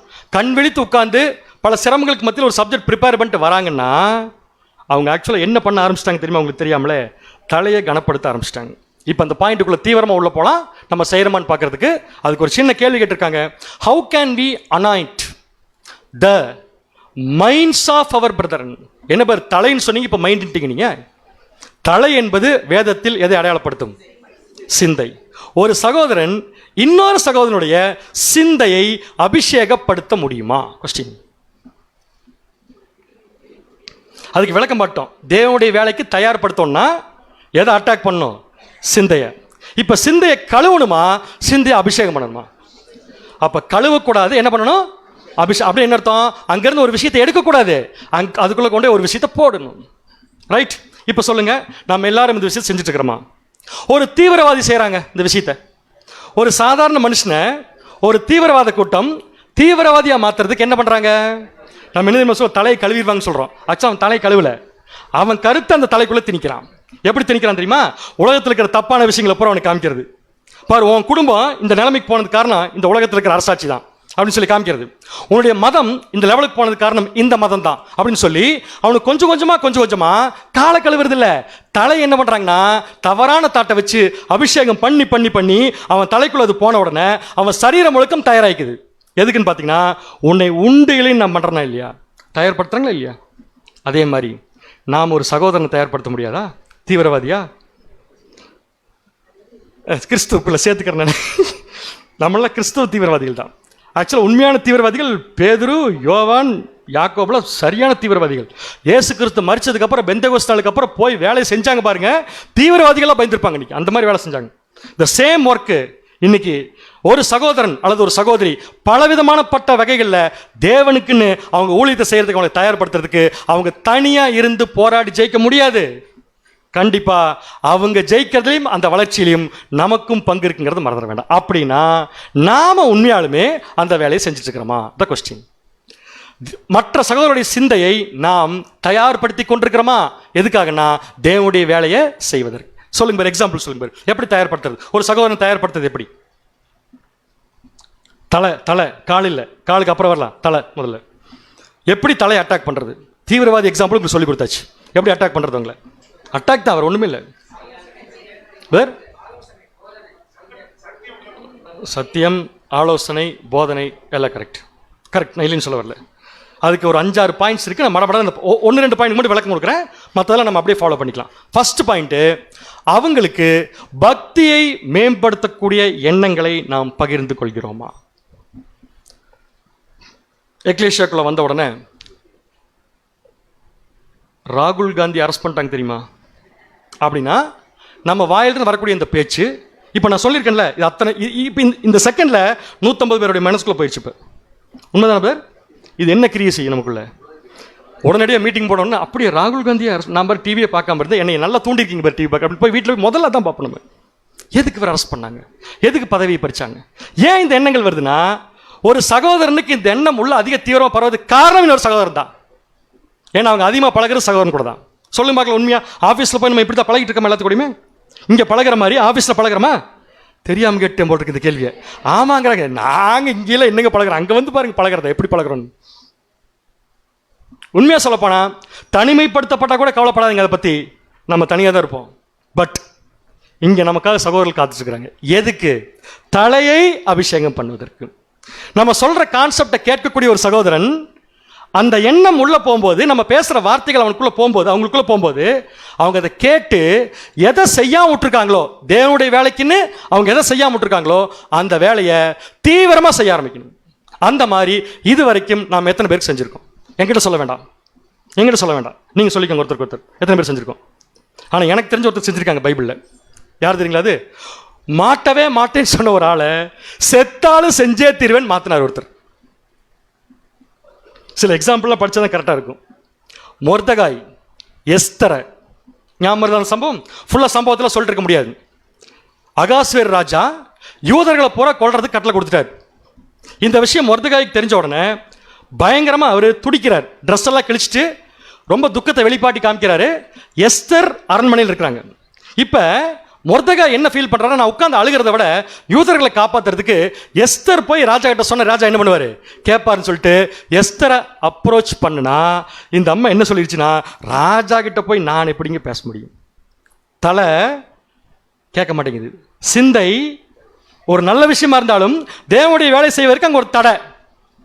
இந்த தடையை மொர்தகாய் விடல. என்ன பண்ணார் தெரியுமா? எஸ்தரை கூப்பிட்டு வாசிங்க. இப்ப எஸ்தர் 4ஆம் அதிகாரம் 13ஆம் வசனம். எஸ்தர் 4ஆம் அதிகாரம் 13-14 வசனங்கள். மொர்தெகாய் எஸ்தருக்கு திரும்ப சொன்னது. திரும்ப சொல்ல 2 பேரும் மீட் பண்ணல, செய்தி தான் அனுப்பிக்கிறாங்க. அப்ப திரும்ப சொல்ல சொன்னது என்னவென்றால், நீ ராஜாவின் அரண்மனையில் இருக்கிறதினால். அப்ப யார் ராஜாவுடைய அரண்மனையில் இருக்கிறது? எஸ்தர் இருக்கிறபடியினால் மற்ற யூதர் தப்பக்கூடாதிருக்க நீ தப்புவா என்று உன் மனதிலே நினைவு கொள்ள. சரியான பாயிண்ட். ஒரு நிமிஷம், நீ ஏன் போய் ராஜாட்ட பேசுறதுக்கு பயப்படுற? உன்னை ஒரு யூதன் சொல்லிட்டு ஒரு கொன்று, அதாவது மற்ற யூதர்களை கொல்றதுக்கு பதிலா உன்னை கொல்றவன் தானே பயப்படுற. இப்ப ராஜாவுடைய கட்டளை என்ன? யூதர்களை கொல்றதானே. நீ யார் இப்ப?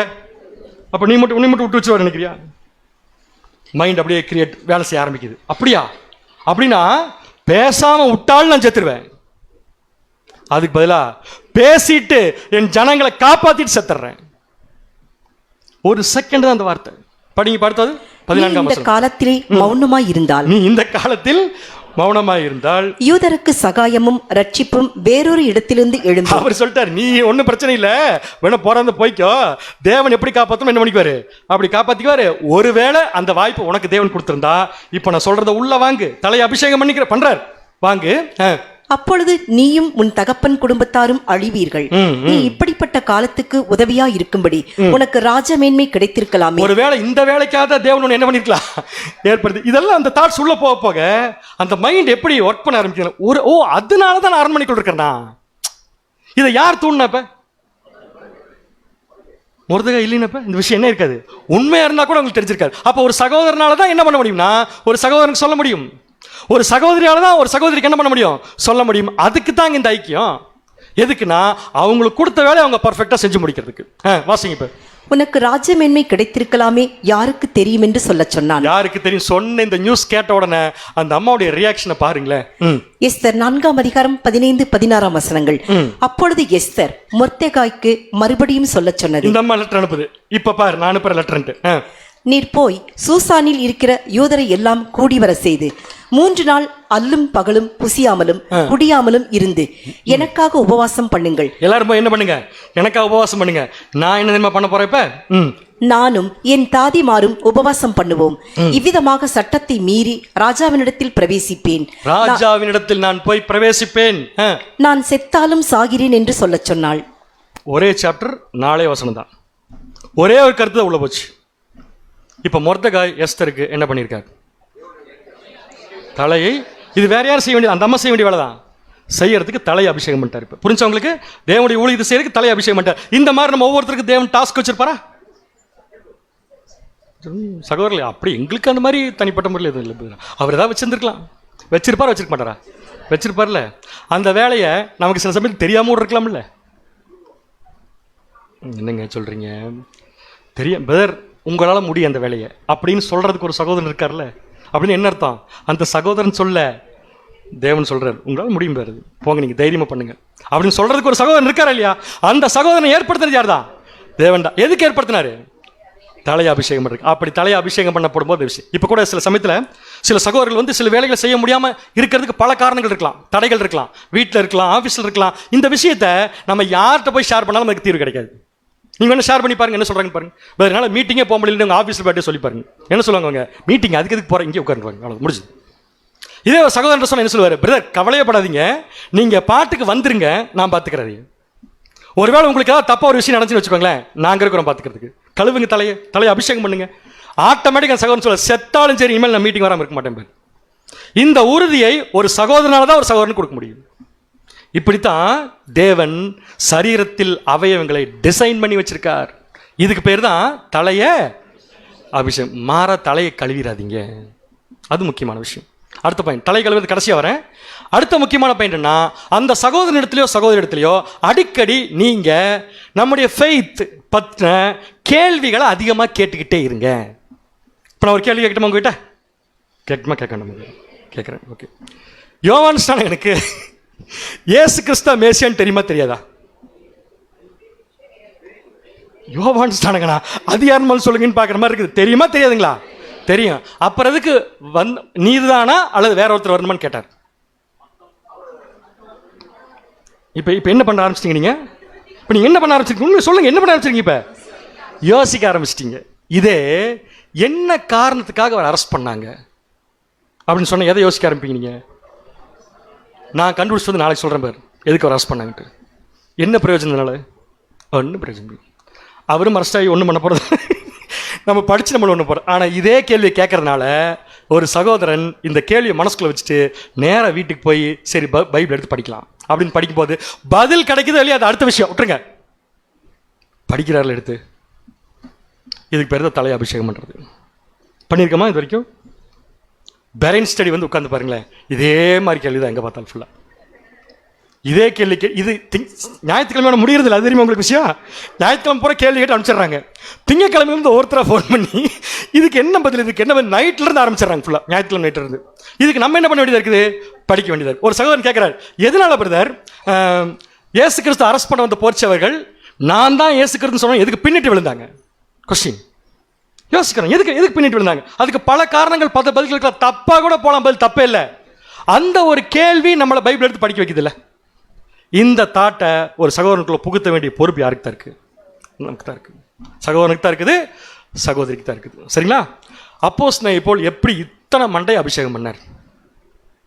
எப்படி தெரியுமா? அவருக்கு வேலையே தான் கேள்வி கேள்வி கேள்வி கேள்வி.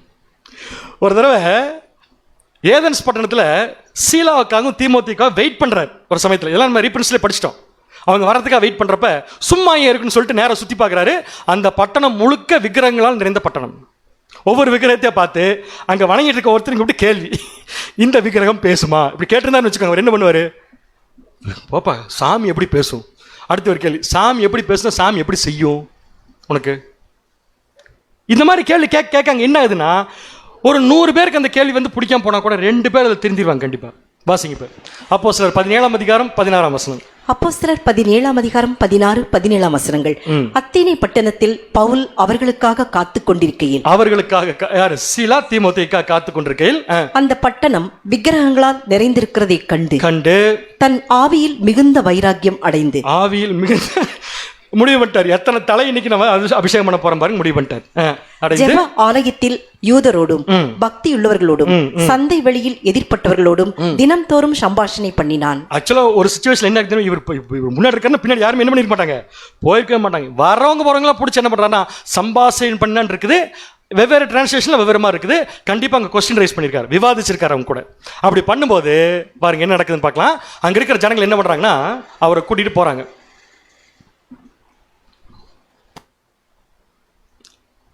அப்போஸ்தலர் 17ஆம் அதிகாரம் 19ஆம் வசனம். அப்போஸ்தலர் 17ஆம் அதிகாரம் 19, 20ஆம் வசனங்கள். அவர்கள் அவனை மார்ஸ் மேடைக்கு அழைத்து கொண்டு போய், வா போல நேரம் எங்க, நீ இந்த கேள்வியில நிறைய கேட்கல, வா அப்படின்னு சொல்லி கூட்டிட்டு போயிட்டாங்க. நீ சொல்லுகிற புதிதான உபதேசம் இன்னதென்று நாங்கள் அறியலாமா? ஏதோ புதுசா என்ன பண்ற பேசுற என்னன்னு சொல்லி நாங்க இப்ப அறியலாமான்னு கேட்டோம். தலையெல்லாம் இப்ப ரெடி ஆயிடுச்சு. எதுக்கு? அவர் அபிஷேகம் பண்றதுக்கு ரெடி ஆயிடுச்சு. இப்ப ரெடியான உடனே அடுத்து என்ன பண்றாருன்னா, வாசிங்க. நூதனமான காரியங்களை எங்கள் காதுகள் கேட்க பண்ணுகிறாய். இப்படி ஒரு கேள்வியை நாங்க எங்களுக்குள்ள என்ன பண்ணதில்ல, கேட்டு பார்த்ததில்ல.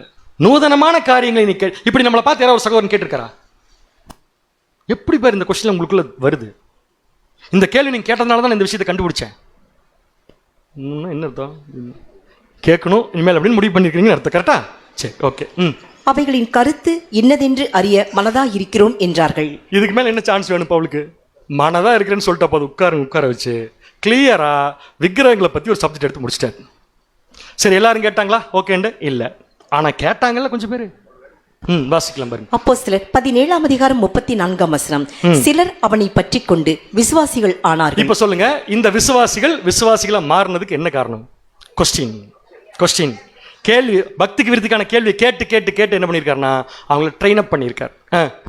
அவர்களில் மார்ஸ் மேடையின் நியாயாதிபதிகளில் ஒருவனாகிய தியோனிசியு என்பவனும் தாமரி என்னும் பேருள்ள ஒரு ஸ்திரீயும் இவர்களுடனே வேறு சிலரும் இருந்தார்கள். எனக்கு என்ன முடிவு வந்துச்சுன்னா, அவர் கேட்ட அந்த கேள்வியின் மூலம் எத்தனை பேர் கேட்டுட்டு சும்மா போனாலும் பரவாயில்ல, 2 பேர் இயேசு கிறிஸ்துவுக்கு உண்மையான விசுவாசிகளை மாறிட்டாங்க. கரெக்டுங்களா? இந்த விஷயத்த புதுசா வரவங்களுக்குள்ள மாத்திரமல்ல, சத்தியத்துக்குள்ள ஏற்கனவே இருக்கிறவங்களுக்கு கூட நாம் கேள்விகளாக அடிக்கடி கேட்டு கேட்டு அவங்களுக்குள்ள அந்த வைராக்கியத்தை எழுப்பும்போது அவங்களால எதை செய்ய முடியும்னு நினைச்சாங்களோ அதை அவங்களா செய்ய ஆரம்பிச்சிருவாங்க.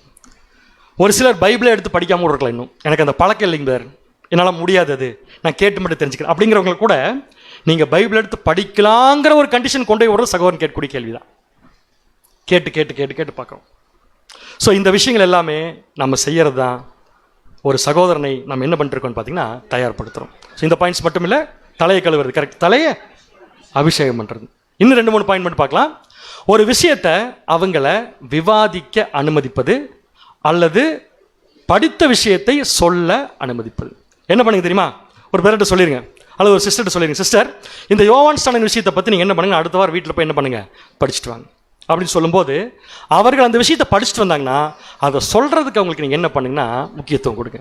நீங்கள் காது கொடுத்து கேளுங்க. படிச்சுட்டு வர சொல்லிட்டு கேள்வி கேட்டு ஒரு பதில் சொல்கிறதுக்கு முன்னாடி அந்த பதில் ஆகாது, நான் சொல்கிறேன் பதில் சொல்கிறது பிரயோஜனம் இல்லை.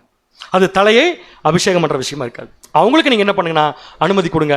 அப்படி கொடுக்கும்போது அந்த அனுமதி பெற்ற சகோதரனும் சகோதரியும் ஒரு கருத்தை சொல்ல ஆரம்பிச்சிட்டாங்கன்னா நாளைக்கு அவர்கள் படித்து கொண்டு வந்த அநேக கருத்துக்களை சொல்கிறதுக்கு வாய்ப்பாக இருக்கும். இது எல்லாத்தையும் நாம தான் ஒருத்தருக்குள்ள ஒருத்தர் என்ன பண்ணிக்கணும்னா செஞ்சுக்கணும். அடுத்த பாயிண்ட், உடன் அர்ப்பணிக்கப்பட்ட விசுவாசிகளை, நம்ம கூட இருக்கிற சகோதரர்களை பரலோக விஷயங்களை பற்றின சிந்தனை செயல்முறைகளில் முழுமையாக ஈடுபடிக்கு அவங்களை நீங்கள் என்ன பண்ணுங்க, ஊக்குவிங்க. எப்படி ஊக்குவிக்கிறது? ஒன்றும் பிரச்சனை இல்லை பேர். உங்களுக்கு சத்தியத்துக்குள்ளே வருவதற்கு என்ன தடையாக இருக்குது அப்படிங்கிறத நீங்கள் கண்டுபிடிச்சி அந்த தடையாக இருக்கிற விஷயத்தை எடுத்து போடுறதுக்கு நான் முடிஞ்ச வரைக்கும் முயற்சி பண்ணுறேன் அப்படின்னு சொல்கிறது ஒரு பக்கம். ஆனால் அந்த தடையாக இருக்கிற விஷயத்துக்கு ஒரு கவுன்சிலிங் கொடுக்கறதுக்கு கூட இன்னொரு சகோதரனால தான் முடியுங்கிறது நம்ம நம்புறது உண்மைனா இதை நம்ம கேட்டுத்தான் ஆகணும். அன்பான சகோதர சகோதரிகளே, இந்த விஷயத்தை செய்யாமல் சரீரம் எப்படி வளர்ச்சி பெறும்? இப்போ தான் படித்தோம். இதை வேறு யாரும் நமக்கு வெளியே இருந்தது என்ன பண்ண முடியாதுங்க, சொல்ல முடியாது. இப்போ கேள்வி ஒன்று, இங்கே நம்ம இருக்கிறோம். இப்போ நம்ம படித்ததெல்லாம் சரியான சிந்தனைகளை ஒருத்தருக்குள்ளே கொண்டு போகிறது. இதுக்கு பேர் தலையை அபிஷேகம் பண்ணுதல். இதுக்கு ஆப்போசிட்டாக இன்னொரு விஷயம் இருக்குது, தவறான சிந்தனைகளை ஒருத்தருக்குள்ளே கொண்டு போகிறது. இது ரெண்டுமே நம்மளால் முடியும். ஒன்று தான் முடியுமா? சரி, ரெண்டுமே நம்மளால் முடியும். கரெக்டுங்களா? இன்னொன்று, இந்த ரெண்டு விஷயத்தையும் செய்கிறதுக்கு என்ன அடிப்படைன்னு கேட்டிங்கன்னா, ஒன்றை செய்கிறதுக்கு காரணம் புது சிருஷ்டி. அது எப்போ பார்த்தாலும் இப்படி தான் திருப்பி கேள்வி கேட்டே இருக்கும், என்கரேஜ் பண்ணிகிட்டே இருக்கும். பழைய மனுஷன் என்ன பண்ணும்னா இன்னொரு தலைக்குள்ள ஒருத்தரை பற்றின தப்பான இன்ஃபர்மேஷனை கொண்டு போய் சேர்க்கும். இவர் கண்டுக்கவே மாட்டாருங்க, இவர் அப்படியே வருவார், அப்படி டீக்க நிற்பார், அப்படி போயிடுவார் அப்படின்னு ஒரே ஒரு சகோதரன் சொல்லி பாருங்க, அந்த சகோதரன் அவுட். இது எதுக்கு ஈக்குவல் தெரியுமா? அது சரியாக சொன்னால், சரியான கருத்தை சொன்னால் சாகரத்துக்கு கூட ஒரு சகோதரன் தயார்னு இப்போ சகோதரி சொன்னதை படித்தோம். நம்ம சாகரத்துக்கு கூட நான் தயார் படித்தோம்ல, எஸ்தர் படித்தோம். அதே தப்பான விஷயத்தை சொன்னால் அவங்க சாக ரெடியாக மாட்டாங்க, வாழ ரெடி ஆயிடுவாங்க. வாழ ரெடி ஆகிட்டாங்கன்னா அவங்க சத்தியத்துக்குள்ளே செத்துட்டாங்கன்னு அர்த்தம். எத்தனை பேரை இது வரைக்கும் நம்ம கொண்டு இருக்கிறோம்? அப்புறம் நான் சொல்லாமல் யார் போய் சொல்கிறது? நமக்கு அது வேலையா? நம்முடைய வேலையாதுன்னு கேட்குறேன். நமக்கு அதான் வேலையாது. அப்படி ஒரு வேலையாக இருக்கா? இயேசு கிறிஸ்து என்ன சொல்லியிருப்பாரு?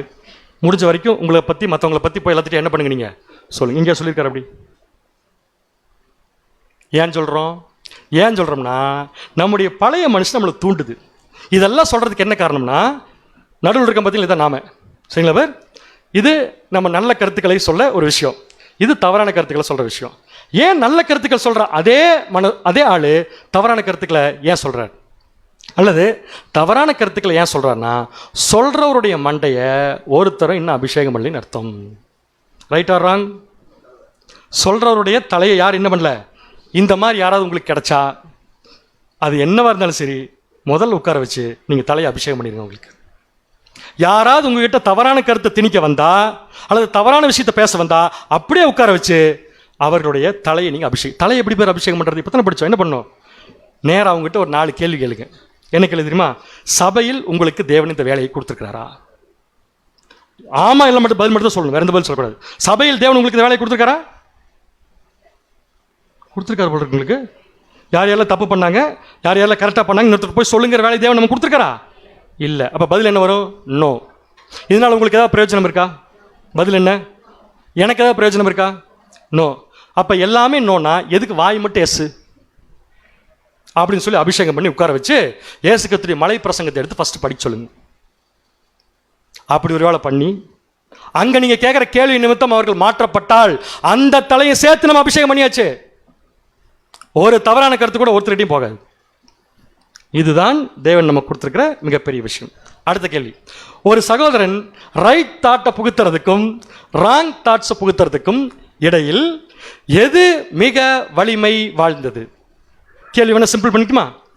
சரியான தாட்ஸை தலையை கொடுத்து அபிஷேகம் பண்ணுறதுனால வரக்கூடிய விளைவு, தவறான தாட்ஸை ஒருத்தர் கொடுத்து அதனால் வரக்கூடிய விளைவு. இந்த 2 விளைவுகள்ல எது ரொம்ப கடினமாக இருக்கும், எது கடுமையாக இருக்கும்? கேள்வி புரியல உங்களுக்கு?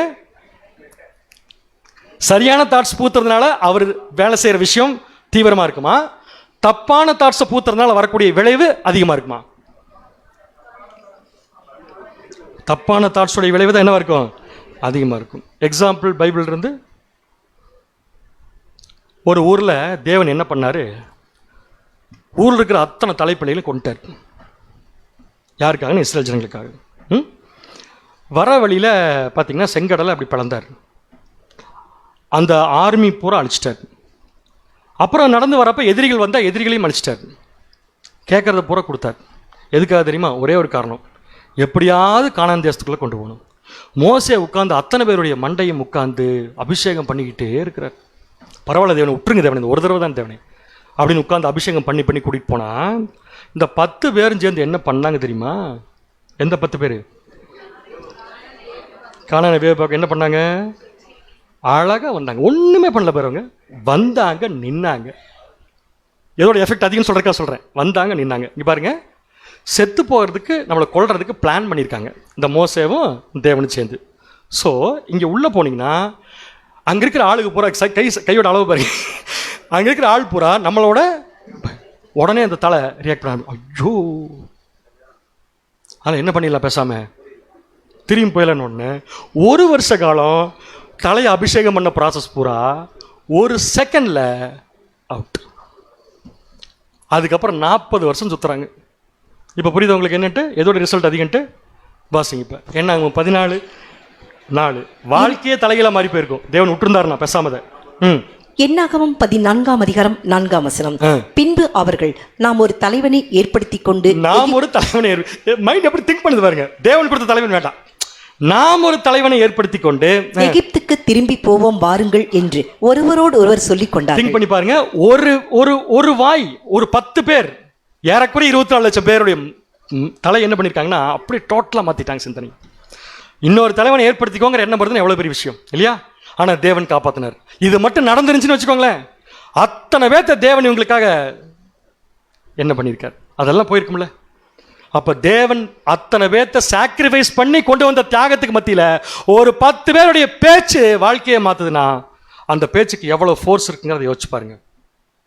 இந்த மாதிரி நம்ம ஏதாவது பேசினோம்னா கட்டாயமாக சொல்கிறேன், நாம் பந்தியில் கை வைப்பதற்கு தகுதியானவர்கள் அல்ல. ரைட். அடுத்தது பேதுரு. இயேசு கிறிஸ்து 3.5 வருஷம் உட்கார்ந்து தலையை அபிஷேகம் பண்ணல, காலை கழுவினார். தான் சொல்கிறது கரெக்டாக தப்பா? இயேசு கிறிஸ்து சீஷர்களுக்கு 3.5 வருஷம் தலையை அபிஷேகம் பண்ணல, கால் கழுவினார். கரெக்ட். கழுவிட்டு போயிட்டார். தலையை அபிஷேகம் பண்ணுறதுக்குள்ள பேதுரு எல்லாத்தையும் மீன் பிடிக்க கூட்டிகிட்டு போயிட்டார். எப்படி போனார்? நான் போகிறேன், யாராவது வரதா இருந்தால் வாங்க, தலை ஒர்க் பண்ண ஆரம்பிச்சு எல்லாம் கிளம்பி போயிடுச்சு. இயேசு கிறிஸ்து விட்டுருந்தாருன்னு என்ன இருக்கும்? அப்படின்னா 3.5 வருஷம் இயேசு கிறிஸ்து காமிச்சிருந்த ரோல் மாடல், எஸ்பெஷலி கடைசி நாளில் இயேசு கிறிஸ்து காமிச்ச அத்தனை விஷயங்களும் ஒரு மனுஷனுடைய பேச்சில் அடிபடுதுன்னா நம்முடைய பேச்சு எவ்வளோ பவர்ஃபுல்லுங்கிறத யோசிச்சு பார்த்துக்கோங்க. அதனால தான் இந்த பேச்சு எதுக்காக இருக்கும்னா மற்ற சகோதரருடைய தலையை அபிஷேகம் பண்ணுவதற்காக. சரிங்களா பேர்? ஸோ பந்தியில் கை வைக்கிறதுக்கு முன்னாடி இந்த விஷயத்தை நம்ம நிதானித்து பார்த்துக்கலாம். ஒரு பாயிண்ட் முடிஞ்சது. எந்த பாயிண்ட் முடிஞ்சது? தலையை அபிஷேகம் பண்ணுதல் முடிஞ்சது. இது தேவனுக்காக அவர் செய்கிற ஊழியத்துக்கு அவர் நம்ம தயார்படுத்துறது. அப்படின்னா மேல் இருக்கிற கண்ணீர்னால் கால்களை கழுவுறதுங்கிறது யாருக்காக செய்யக்கூடிய ஊழியம்? சகோதரருக்காக செய்யக்கூடிய ஊழியம். இந்த பாயிண்ட்ல ஒரு சகோதரர் கருத்து சொல்லியிருக்காரு. கண்டிப்பாக அவர் அழுதுதான் அந்த கருத்தை சொல்லியிருக்கணும். அந்த அளவுக்கு ஃபீல் பண்ணி எழுதியிருக்காரு. அந்த கருத்தை இப்போ நான் உங்ககிட்ட ஒரு கேள்வியை கேட்டுறேன். பேர் கால் கழுவணும் அப்படிங்கிற பாயிண்ட் படிக்க வந்திருக்கோம், பதில் சொல்லுங்க. இந்த உலகத்திலேயே ஒரு கிறிஸ்தவன், உண்மை கிறிஸ்தவனுக்கு மிகப்பெரிய சொத்து எது? ஒரு கொஸ்டின். மிகப்பெரிய சொத்து எது? பெரிய சொத்தெல்லாம் சொல்லாதீங்க, மிகப்பெரிய சொத்து எது?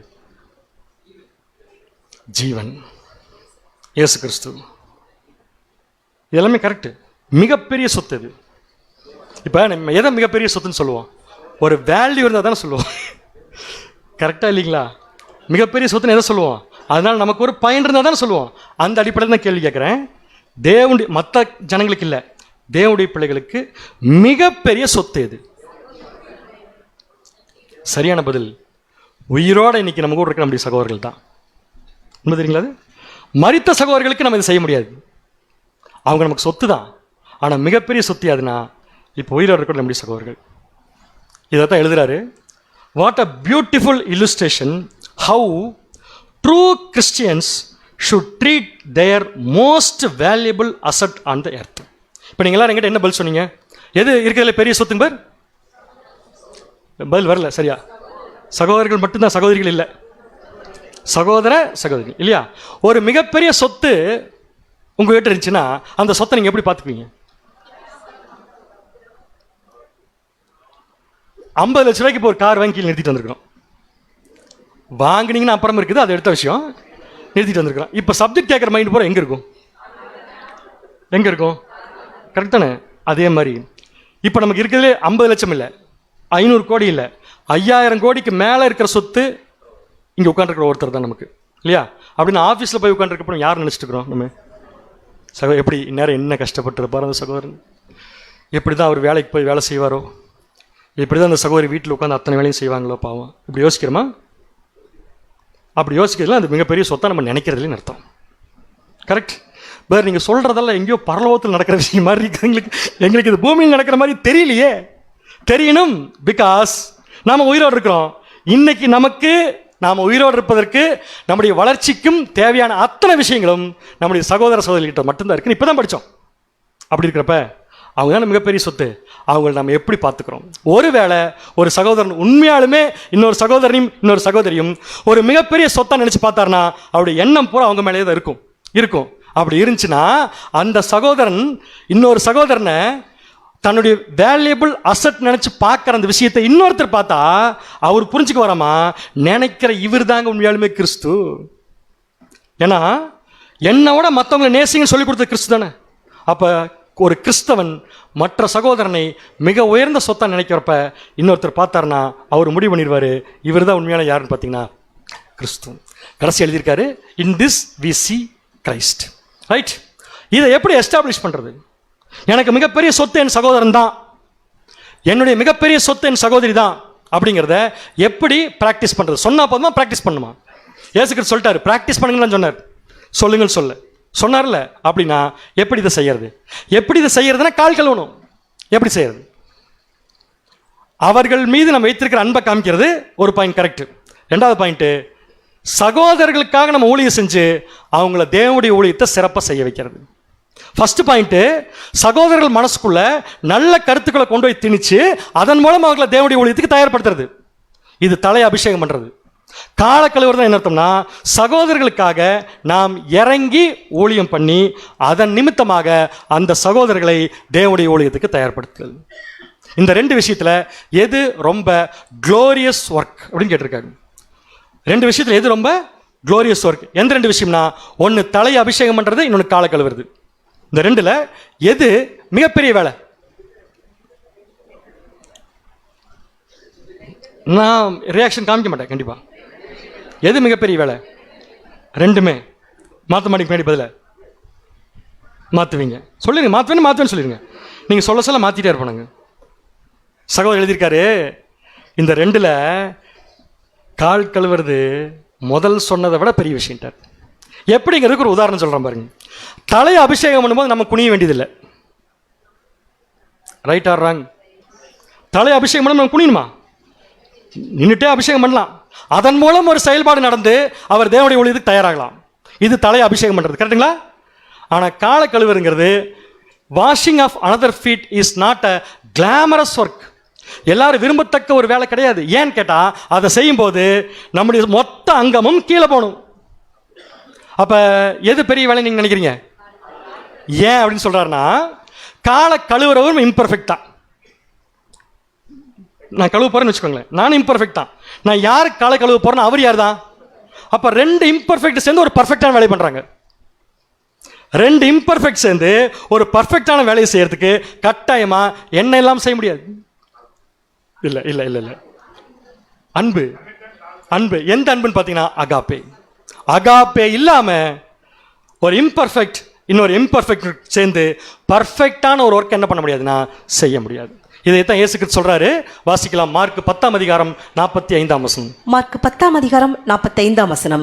அப்படியே மனுஷகுமாரனும் ஊழியம் கொள்ளும்படி வராமல் ஊழியம் செய்யவும் அநேகரை மீட்கும் பொருளாக தம்முடைய ஜீவனை கொடுக்கவும் வந்தார் என்றார். ஸோ இயேசு கிறிஸ்து எதுக்கு வந்தார்னா ஊழியம் கொள்ளும்படி வராமல் ஊழியம் செய்யும்படி என்ன பண்ணார்னா வந்தார். அப்படிங்கிற தெளிவாக என்ன பண்ணிட்டோம், கண்டுபிடிச்சிட்டோம். ஸோ நாம் இந்த ஒர்க்கை பண்ணிட்டு இருக்கோம். எப்படி தலைக்கு பார்த்தோமோ அதே மாதிரி காலுக்கும் பார்த்துடலாம். நாம் இந்த வேலையை இங்கே செஞ்சுட்டு இருக்கிறோமா? அந்த கேள்விக்கு பதில் சொல்கிறதுக்கு எதெல்லாம் கால் கழுவுறது இல்லைங்கிறது முதல்ல சொல்லிடுறேன். எதெல்லாம் கால் கழுவுறது இல்லைங்கிறது முதல்ல சொல்லிடுறேன். ஃபஸ்ட்டு விஷயம், உங்களுக்கு சாய்ஸ். எல்லாரும் சேர்ந்து ஒரு நாளில் ஒன்றா ஒரு சகோதரி வீட்டில் உட்காந்து சாப்பிட்றது, இது கால் கழுவுறது தானே? அங்கேயே பார்த்துட்டு இருக்காதீங்க, தெரியும் பசியாக தான் இருக்கீங்கன்ட்டு. இது கால் கழுவுறது இல்லையா? அப்போ இது என்ன? அன்பு. அவ்வளோதான். அன்பு ரைட், தப்பில்லை. அன்பு அவ்வளோதான். அடுத்தது, ஒரு சகோதரனுக்கு சபையில் சத்தியத்தை பேச வாய்ப்பு கொடுப்பது, இதுதான் கால் கழுவுறது. எதுக்கு அந்த ரெண்டையும் போட்டேன் தெரியுமா?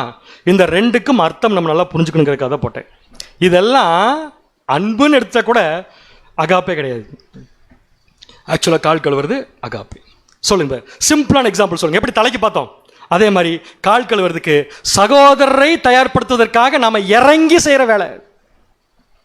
ஏதாவது ஒரு வேலை ஆரம்பிச்சு நான் கரெக்டாக கொண்டு போயிடுறேன். என்ன வேலை அது? ஒன்று, அது அவ்வளோ தூரம் தலையை அபிஷேகம் பண்ணுற அளவுக்கு ஒரு கிளாமரஸ் ஒர்க்காக இல்லைங்கன்னு சொல்லிட்டார் சகோதரர். ஃபஸ்ட்டு இது கண்டிப்பாக உங்களுக்கு பதில் தெரியும். சிம்பிளாக அதை பண்ணிட்டா போதும், மற்ற எதையும் பண்ணாட்டி பரவாயில்ல, அதை பண்ணிட்டா போதும். அங்கேருந்து கால் கழுவுறது ஆரம்பிக்குது.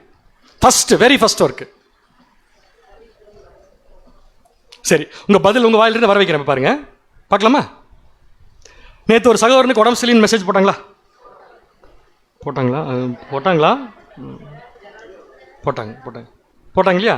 உங்கள் மனசில் அப்போ என்ன தோணுச்சு? சொல்லுங்க கேட்டு. Okay, noted, thanks. இது பட்டுச்சா மனசில்? என்ன தோணுச்சு உங்களுக்கு? என்னது சொல்கிறீங்க? யாரும் சொல்லுங்க கரெக்டு. எதுக்கு பண்ணீங்க ப்ரேயர் அவருக்கு? உண்மையாலுமே சொல்ல போனால் நம்ம கையில் அது இல்லை. ஆனால் உடனே நம்முடைய மைண்ட் எங்கே போகுதுன்னா தேவனுக்கு போயிடலாம். அப்போ அந்த சகோதரன் ஜெபம் பண்ணுறாள் இல்லையோ, அந்த சகோதரனுக்காக நம்ம பண்ணுற ஜெபத்தை தேவன் கேட்பாரா கேட்க மாட்டாரா? எப்படி நம்ம பார்ப்பாரு? உண்மையாலுமே சொல்கிறேன், என் சரீர அவயங்கள் ஒன்றுக்கு ஒன்று சரியாக ஒர்க் ஆகிட்டு இருக்குது. அந்த ஸ்பாட் அவருடைய வளர்ச்சிக்காக நாம் பாடுபடுவது. கொஞ்சம் லைட் பாயிண்ட்லேருந்து உள்ள போகலாம். கடைசி பாயிண்டில் சொல்கிறப்ப நம்மளால் தாங்க முடியல உண்மையாலுமே. இதுவும் கால் கழுவுறது தான். அடுத்த பாயிண்ட்டு, ஒரு சகோதரன்கிட்ட எல்லாமே பர்ஃபெக்டாக இருக்குமா பிரதர்? அப்படி இந்த மாதிரி யாராக இருந்தால் ஒருத்தர் சொல்லுங்க எனக்கு. உயிரோடு இருக்கிற இப்போ நம்ம கூட இருக்கிற சகோதரர்களில் யாராவது ஒருத்தர்கிட்ட எல்லாமே கரெக்டாக இருக்குன்னு சொல்லுங்க பார்க்கலாம். இல்லை சொல்கிற நம்மகிட்ட இருக்கா? இல்லை. அப்படின்னா எப்படி ஒரு சகோதரன் நான் பார்க்கறது? எப்படி பார்க்கறதுனா பாரு, இதுவும் கால் கழுவுறது தான். அவங்க மேலே வச்சுருக்க அன்பு தான். எப்படி பார்க்கணும்னா, அவர் செய்கிற குற்றங்களை நீங்கள் பாருங்க, அழிச்சிருங்க. அவர் செய்கிற சூப்பரான விஷயங்களை பாருங்க, அதை எடுத்து உங்களுக்கு ரோல் மாடலாக வச்சுக்கோங்க. வச்சுட்டோம்னா அதுதான் அந்த சகோதரருடைய கால்களை கழுவுறதுன்னு எழுதியிருக்கார். எனக்கு படிக்கும்போது ரொம்ப பயங்கரமாக இருக்குது. ரியலி சொல்லப்போனால் உண்மையான விஷயம் தான். எல்லார்கிட்டையும் குறை இருக்குது. எல்லாரும் மாம்சத்தில் தான் இருக்கிறோம். குறைகள் இல்லாமல் இருக்கவே முடியாது. குறைகளை மிகைப்படுத்தி பேசக்கூடிய வா எப்படி இருக்கும்? குறைகளை பூரா மறந்துட்டு மன்னிச்சுட்டு அந்த குறைகள் செய்யக்கூடிய பர்சன் கிட்ட கூட இருக்கக்கூடிய நிறைவை எடுத்து என் வாழ்க்கையில் நான் இப்படி செய்வதற்கு இவர்தான் காரணம் என்று சொல்லக்கூடிய மனப்பக்குவம் இருக்கணும். அதுக்கு பேர் தான் கால்களை கழுவுதல். வீட்டில் போய் எல்லாம் ஒன்று உட்காந்து சாப்பிட்றோம். சாப்பிட்டு முடிச்சுட்டு ஒருத்தர் பற்றி ஒருத்தர் போய் சாப்பிடும்போது 2 நிமிஷம் பண்ணார் கால் ஆட்டிகிட்டே சாப்பிட்டான்னு இன்னொருத்தர் போய் சொன்னால் முடிச்சது, அவ்வளோதான். சிம்பிளான விஷயம் என்னன்னா, ரியல் கால் கழுவுறதுங்கிறது இதுதான். குறைகளை மறத்தல், நிறைகளை எடுத்து சொல்ல வேண்டாம், நிறைகளை நீங்க நிறைவாக்கி காமிங்க அப்படிங்கிறதா. இதை செய்யும் போது எனக்கு இன்னொரு பாயிண்ட் என்ன வந்துடும், அதுவும் கால் கழுவுறது. என்னன்னா, எங்கிட்ட கூட ஒரு சகோதரன் நல்லதை பார்ப்பாரா இல்லையா? எங்கிட்ட கூட ஒரு நல்லதை பார்த்து ஒரு பழகுவாரா இல்லையா? அப்போ நான் என்ன பண்ணணும்? இன்னொரு சகோதரனுக்காவது நான் நல்ல விஷயங்களையே என்ன பண்ணிட்டு இருக்கோம்னா செஞ்சுட்டு இருக்கணும். இந்த எண்ணத்தை கொண்டு வருவதும் கால் கழுவுறது தான். அடுத்த முக்கியமான பாயிண்ட், ஒரு சகோதரனுக்கு பாடுகள் வருமா வராதா? கொஞ்சம் பிரதர்ஸ்க்கு வராது அப்படிங்கிறது தெளிவாக இருக்கிறாங்க அவங்க. வருமா வராதா? வரும். சரி, ஒரு பாடு வருதுன்னா அந்த சகோதரனுக்கு பாடு வரக்கூடாதுன்னு நம்ம ஜெபம் பண்ணணும் இல்லையா? பாடு வரக்கூடாதுன்னு ஜெபம் பண்ணோம். வேற தேவனே தயவு செஞ்சு இந்த பாடுகளை அவரை விட்டு நீங்கள் நீக்கிருங்க அப்படின்னு சொன்ன இந்த ஜெபமே எப்படி தெரியுமா இருக்குது? பெயர் சபை ஜெபம் மாதிரி இருக்குது. அப்போ நம்ம என்ன பண்ணணும்? தேவன்கிட்ட ஜெபம் பண்ணணும். எப்படி ஜெபம் பண்ணணும்? தேவனே அவருக்கு நல்லா பாடுகள் கொடுங்க. இப்போ கண்பர் சொல்கிறார், வெளியே போவார், எனக்காக ப்ரேயர் பண்ணிக்கோங்க. நான் போய் உடனே அங்கேயே உட்காந்து அவரையும் உட்கார வச்சு தேவனே சகோதரர் ப்ரேயர் பண்ண சொல்லிட்டாரு, நீங்கள் என்ன பண்ணுங்கன்னா இந்த சகோதரருக்கு நிறைய சோதனைகளை கொடுத்து அவரை பரிபூர்ணப்படுத்துங்க. உண்மைதான் இது. இப்போ நான் சொல்கிறது உங்களுக்கு வேடிக்கையாக இருக்குது இல்லை, ரியல் லைஃப்பில் தான் நடக்குது. நடந்துச்சுன்னா அதுவும் கால் கழுவுறது தான். எந்த சகோதரனுக்காக தேவன்ட்ட நம்ம கேட்டோமோ பாடுகளை கொடுங்கன்ட்டு அந்த சகோதரனுடைய காலை கழுவியாச்சு. கேட்டுட்டு அப்படியே நிற்கக்கூடாது. ஜபத்தில் கேட்டு என்னமோ போய் பண்ணிட்டு போன்னு போடக்கூடாது. அவருக்கு பாடு வரும்போது கூட போய் உட்காந்து நம்மளும் சேர்ந்து அனுபவிக்கணும். அதுக்கு பேர் தான் கால் கழுவுறது. பைபிளில் யார் தெரியுமா செஞ்சிருக்கிறா? அப்போஸ்தலனாகிய பவுல். நமக்கு தெரிஞ்ச பெஸ்ட் உதாரணம் தான். தீமோத்தேயுக்கு என்ன ஜெபம் பண்ணார்? பாடுகள் வரக்கூடாதுன்னு பண்ணாரா, பாடுகள் வரும்னு சொல்லி சொன்னாரா? வாசிங்க. 1 தீமோத்தேயு 6 அதிகாரம் 12 வசனம். 1 தீமோத்தேயு 6 அதிகாரம் 12 வசனம். விசுவாசத்தின் நல்ல போராட்டத்தை போராடு. அமைதி வீட்டுக்குள்ள போட்டாட்ட உட்காந்துக்கோ. அடுத்தது, நித்திய ஜீவனை பற்றிக்கொள். அதற்காகவே நீ அழைக்கப்பட்டாய். அநேக சாட்சிகளுக்கு முன்பாக நல்ல அறிக்கை பண்ணினனுமாய் இருக்கிறாய் அப்படின்னு சொல்லிட்டாரு. சொல்லிட்டு கடைசி நேரத்தில் லெட்டர் எழுதுறாரு. அது பின்னாடி படிச்சுன்னா இருக்கும். தீமோத்தேயை பார்த்து, நான் பிரிஞ்சு போகும்போது அழுத பார்த்தியா, அந்த கண்ணீர் இன்னும் எனக்கு என்னவா இருக்கு தெரியுமா, ஞாபகமாக இருக்கு அப்படின்ட்டு என்ன சொல்கிறாரு தெரியுமா? உனக்கு பாடுகள் வரும்னு சொல்லி நான் எதிர்பார்த்தேன், உனக்கு பாடுகள் வரும்னு ஜெபம் பண்ணேன், பாடுகள் வந்துருச்சு, கவலைப்படாத, பாடுகள் வரும்போது கண்டிப்பாக நானும் கூட இருப்பேன். வாசிங்க. 2 தீமோத்தேயு 1 அதிகாரம் 8 வசனம். 2 தீமோத்தேயு 1 அதிகாரம் 8 வசனம். ஆகையால் நம்முடைய கர்த்தரை பற்றிய சாட்சியை குறித்தாவது, அவர் நிமித்தம் கட்டப்பட்டிருக்கிற என்னை குறித்தாவது. நானும் அப்படித்தான்ப்பா, என்னை குறித்தாவது நீ வெட்கப்படாமல் தேவ வல்லமைக்கு ஏற்றபடி சுவிசேஷத்திற்காக என்னோடு கூட தீங்கு அனுபவி. அத்தனை பிரச்சனை அவுட்டு. அதாவது சுவிசேஷத்துக்காக என்னோடு கூட நீ என்ன பண்ணு, என்னோடு கூட என்ன பண்ணு. அப்போ பவுல் யாரை இவ்வளோ இன்க்ளூட் பண்ணிட்டாரு? பவுல் தீமோத்தேயை இன்க்ளூட் பண்ணிட்டார். எதுக்கு? பாடுகளை அனுபவிக்கு. உண்மையாக சொல்லுங்க பாரு, பாடுகள் ஆக்சுவலாக வரும்போது எத்தனை பேர் நம்ம கூட இருந்து அதை பேலன்ஸ் பண்ணுற ஒரு சகோதரனுக்கு? சரி, நான் ஒரு கேள்வி ஓப்பனாக கேட்குறேன் உங்ககிட்ட. நமக்கு ஒரு மிகப்பெரிய கஷ்டம் வந்துட்டா நம்ம கூட யார் இருக்குன்னு எதிர்பார்ப்போம்? ஆப்ஷன் ஏ, நம்ம சொந்தக்காரங்க. அதுதான் பிரச்சனையேன்னு பார்க்குற மாதிரி இருக்குது. ஆப்ஷன் பி, சகோதரர்கள். ஏன் சகோதரர்கள் எதிர்பார்க்குறேன்? அப்போ மட்டும் அவங்களால தான் தலை என்ன பண்ண முடியும்? அபிஷேகம். கரெக்ட், எதிர்பார்க்குறோம்ல.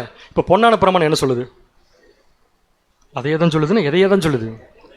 மனுஷர் உங்களுக்கு எவைகளை செய்ய விரும்புகிறீர்களோ, இப்போ நீங்கள் சொல்லுங்கள், நம்ம கூட கஷ்டம் வரும்போது ஒரு சகோதரனோ சகோதரி இருக்குன்னு சொல்லி எதிர்பார்க்குற மாதிரி நாம் கஷ்டம் வரக்கூடவங்களோட இருக்கிறோமா?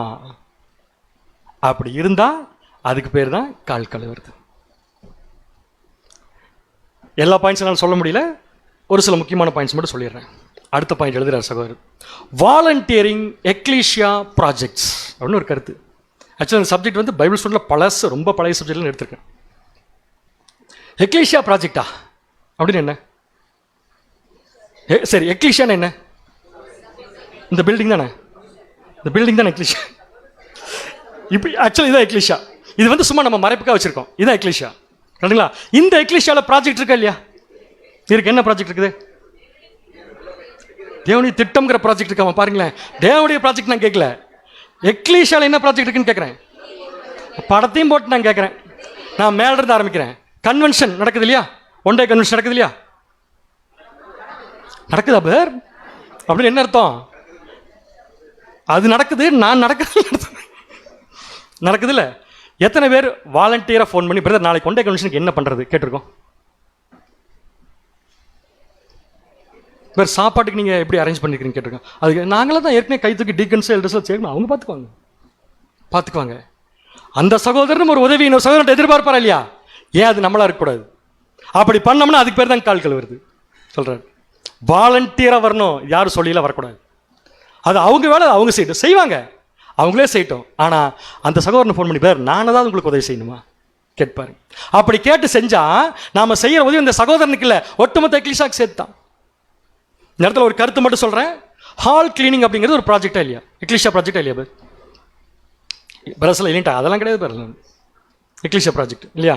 இதுக்கு நம்முடைய மைண்ட் எப்படி வரணும்? உதாரணத்துக்கு தான் சொல்றேன், இது அவர் எழுதியிருக்காரு அதனால சொல்றேன். எப்படி வரணும் தெரியுமா மைண்டு? இப்போ இந்த இடத்த வந்து நான் கழுவ போறேன், இந்த இடத்த நான் கழுவ போறேன், நானே முன்கூட்டி வரேன். இப்போ நான் எப்படி இது கால் கழுவுறதாகும்? தரை கழுவுறதானது இது அப்படின்னா, தரையை கழுவும் போது அந்த சகோதரனுடைய மைண்ட் எப்படி இருக்கும்னா, புரிஞ்சு நீங்க என்ன சொல்றீங்க எனக்கு புரிஞ்சு. எப்படி இருக்கும்னா, இந்த இடத்த கழுவும் போது இங்க இந்த சகோதரி உட்காந்துருப்பாங்க, அந்த இடத்த கழுவும் போது அங்க அந்த சகோதரி உட்காந்துருப்பாங்க, இங்க கழுவும் போது இந்த சகோதரன் உட்காந்துருப்பாரு. ஸோ நான் என்ன பண்றேன், என் சகோதரன் உட்கார இடத்துல, என் சகோதரனுடைய பாதங்கள் படக்கூடிய இடத்துல தூசி இல்லாம நான் பார்த்துக்கிறேன். நான் கழுவுற இடம் சாதாரண இடம் அல்ல, பரிசுத்தவான்கள் கால் வைக்கக்கூடிய இடம். இந்த இடத்த நானா வந்து கழுவுறேன். இதெல்லாம் போட்டி வரும்னு நினைக்கிறீங்களா? பொறாமை வரும்னு நினைக்கிறீங்களா? ஏன் வருது? ஏன் அதை பெருசாக நினச்சிக்கிறோம்? இந்த வேலையை பெருசாக நினைக்கிறதுல, இந்த வேலையை செய்ய முடியாமல் போச்சுன்னா அதை பெருசாக நினச்சிக்கிறது ஏன்? ஏன்னா அதில் ஒரு மேட்டிமை வரக்கூடாது. கழுவும் போது என்ன எண்ணம் இருக்கோ அதுதான் கழுவுறதுடைய செயல்பட முடியும். துடைக்கும் போது என்ன இருக்கும்னா, இந்த சகோதரி கால் வைக்கிற இடத்துல ஒரு தூசி இல்லாமல் நான் பார்த்துக்கிறேன். இப்படி ஒவ்வொருத்தரும் நினச்சோம்னு வச்சுக்கோங்களேன், காலு கீழ் இருக்கிற தூசியை பற்றி கவலைப்பட ஆரம்பிச்சிட்டோம்னா ஒரு சகோதரனை பற்றி கவலைப்பட மாட்டோமா நம்ம? இதுக்கு பேர் தான் கால் கழுவுதல். அடுத்த வாரம் எல்லாரும் உட்காந்து கால் கழுவு போகிறேன்னு நினைக்கிறேன். அடுத்த பாயிண்ட், யாராவது நம்ம வீட்டுக்கு வந்தால் வந்து அப்படியே புஸ்தகத்தெல்லாம் பார்ப்பாங்க. நம்ம என்ன பண்ணுவோம் தெரியுமா? வந்துட்டாரு பூட்டி வேண்டுருவோம். ஏன்னா புஸ்தகம் தூக்கிட்டு போயிடுவார் வீட்டிலேருந்து. இந்த சகோதரர் சொல்கிறாரு, யாராவது வீட்டுக்கு வந்து உங்கள்கிட்ட ஏதாவது புஸ்தகத்தை கேட்டால் உங்களுக்கு இல்லாட்டி முறையில் கொடுத்துருங்க, கொடுத்துட்டு அதோடு விட்டுறாதீங்க, அவர் படித்தாரான்னு செக் பண்ணுங்க. இதுவும் கால் கழுவுறது தான். அப்புறம் நான் என்ன பண்ணுறது? நீங்கள் யாராவது வீட்டுக்கு போங்க, சகோதரர்கிட்ட கேளுங்க, ஏன் பார் தனித்தனியாக தான் நமக்கு இருக்கா? இப்போ எங்கள் வீட்டில் அலமாரி இருக்குன்னு பூட்டி வச்சிருக்கேன்னு என்ன அர்த்தம்? எனக்கு மட்டும் தான் சொந்த அர்த்தம். ஓப்பனாக தான் இருக்கணும் எல்லாமே. ஏன் ஓப்பனாக இருக்கணும்? என் சகோதரனுக்காக தான் இது அப்படின்னு இருக்கணும். ஐயோ அந்த பிக்சர் போட விட்டேன், சாரி. அடுத்தது, இவர் எழுதின கருத்தை மட்டும் நான் போடுறேன். உண்மையாலுமே இதெல்லாம் தாங்கவே முடியல படிக்கும்போது. எல்லாம் அதை வாசிங் ஸ்ட்ரிப் பண்ணிங்க. உங்களுடன் தோட்டம் இருந்தால் இருக்கா? யாராவது வீட்டில் தோட்டம் வச்சிருக்கீங்களா? தோட்டம்னா பெரிய தோட்டம்லாம் வேண்டாம், அதுக்காக போய் தோட்டம் கிட்ட வாங்கிடாதீங்க. ஒரு சின்ன செடி போட்டிருக்கீங்க வீட்டில்னு வச்சுக்கோங்களேன், அதில் ஒரு பூ முளைக்குதுன்னு வச்சுக்கோங்க. அப்படி அது போதும் இல்லை? அது நடக்குது இல்லை வீட்டில்? அதுவும் இல்லையா? அது நடக்குது, ஒரு பூ முளைக்குது. இப்போ வாசிங்க பண்ணி. உங்களிடம் தோட்டம் இருந்தால் உங்கள் தோட்டத்தில் உண்ணக்கூடிய சில பொருட்களை சகோதரர்கள் மற்றும் நண்பர்களுடன் பகிர்ந்து கொள்ளுங்கள். ரியல் கால் கழுவுறதுங்கிறார். உங்கள் வீட்டில் தோட்டத்தில் வந்து ஒரு பூ முளைச்சிருந்துச்சுன்னா அந்த பூவை எடுத்துகிட்டு வந்து என் தோட்டத்தில் முளைச்சதுன்னு கொண்டு கொடுத்து பாருங்கள். சகோதரிகிட்ட கொடுத்துறாதீங்க, சகோதரிகிட்ட கொடுத்து பாருங்க. அவங்க சொல்லுவாங்க தலையில் வைக்கும் போதெல்லாம், சே எனக்காக என் சகோதரியுடைய வீட்டில் பூத்த பூ இது. இன்னும் கொஞ்சம் டீப்பாக பார்க்கலாமா? எங்கள் வீட்டில் வந்து ஒரு முருங்கைக்காய் முளைச்சிருக்குது. இது நம்ம எக்லிஷியில் நடந்திருக்குது, அதனால தான் சொல்கிறேன். நேராக அந்த முருங்கை தூக்கிட்டு வந்து என்ன பண்ணுவாங்க, எல்லாருக்கும் கொடுப்பாங்க. எதுக்கு? அவங்க போகிறப்ப வேறு யாருக்கா கொடுத்துட்டு போயிடுறது. கரெக்டாக வீட்டில் போய் சமைக்கும் போது என்ன எண்ணம் வரணும்?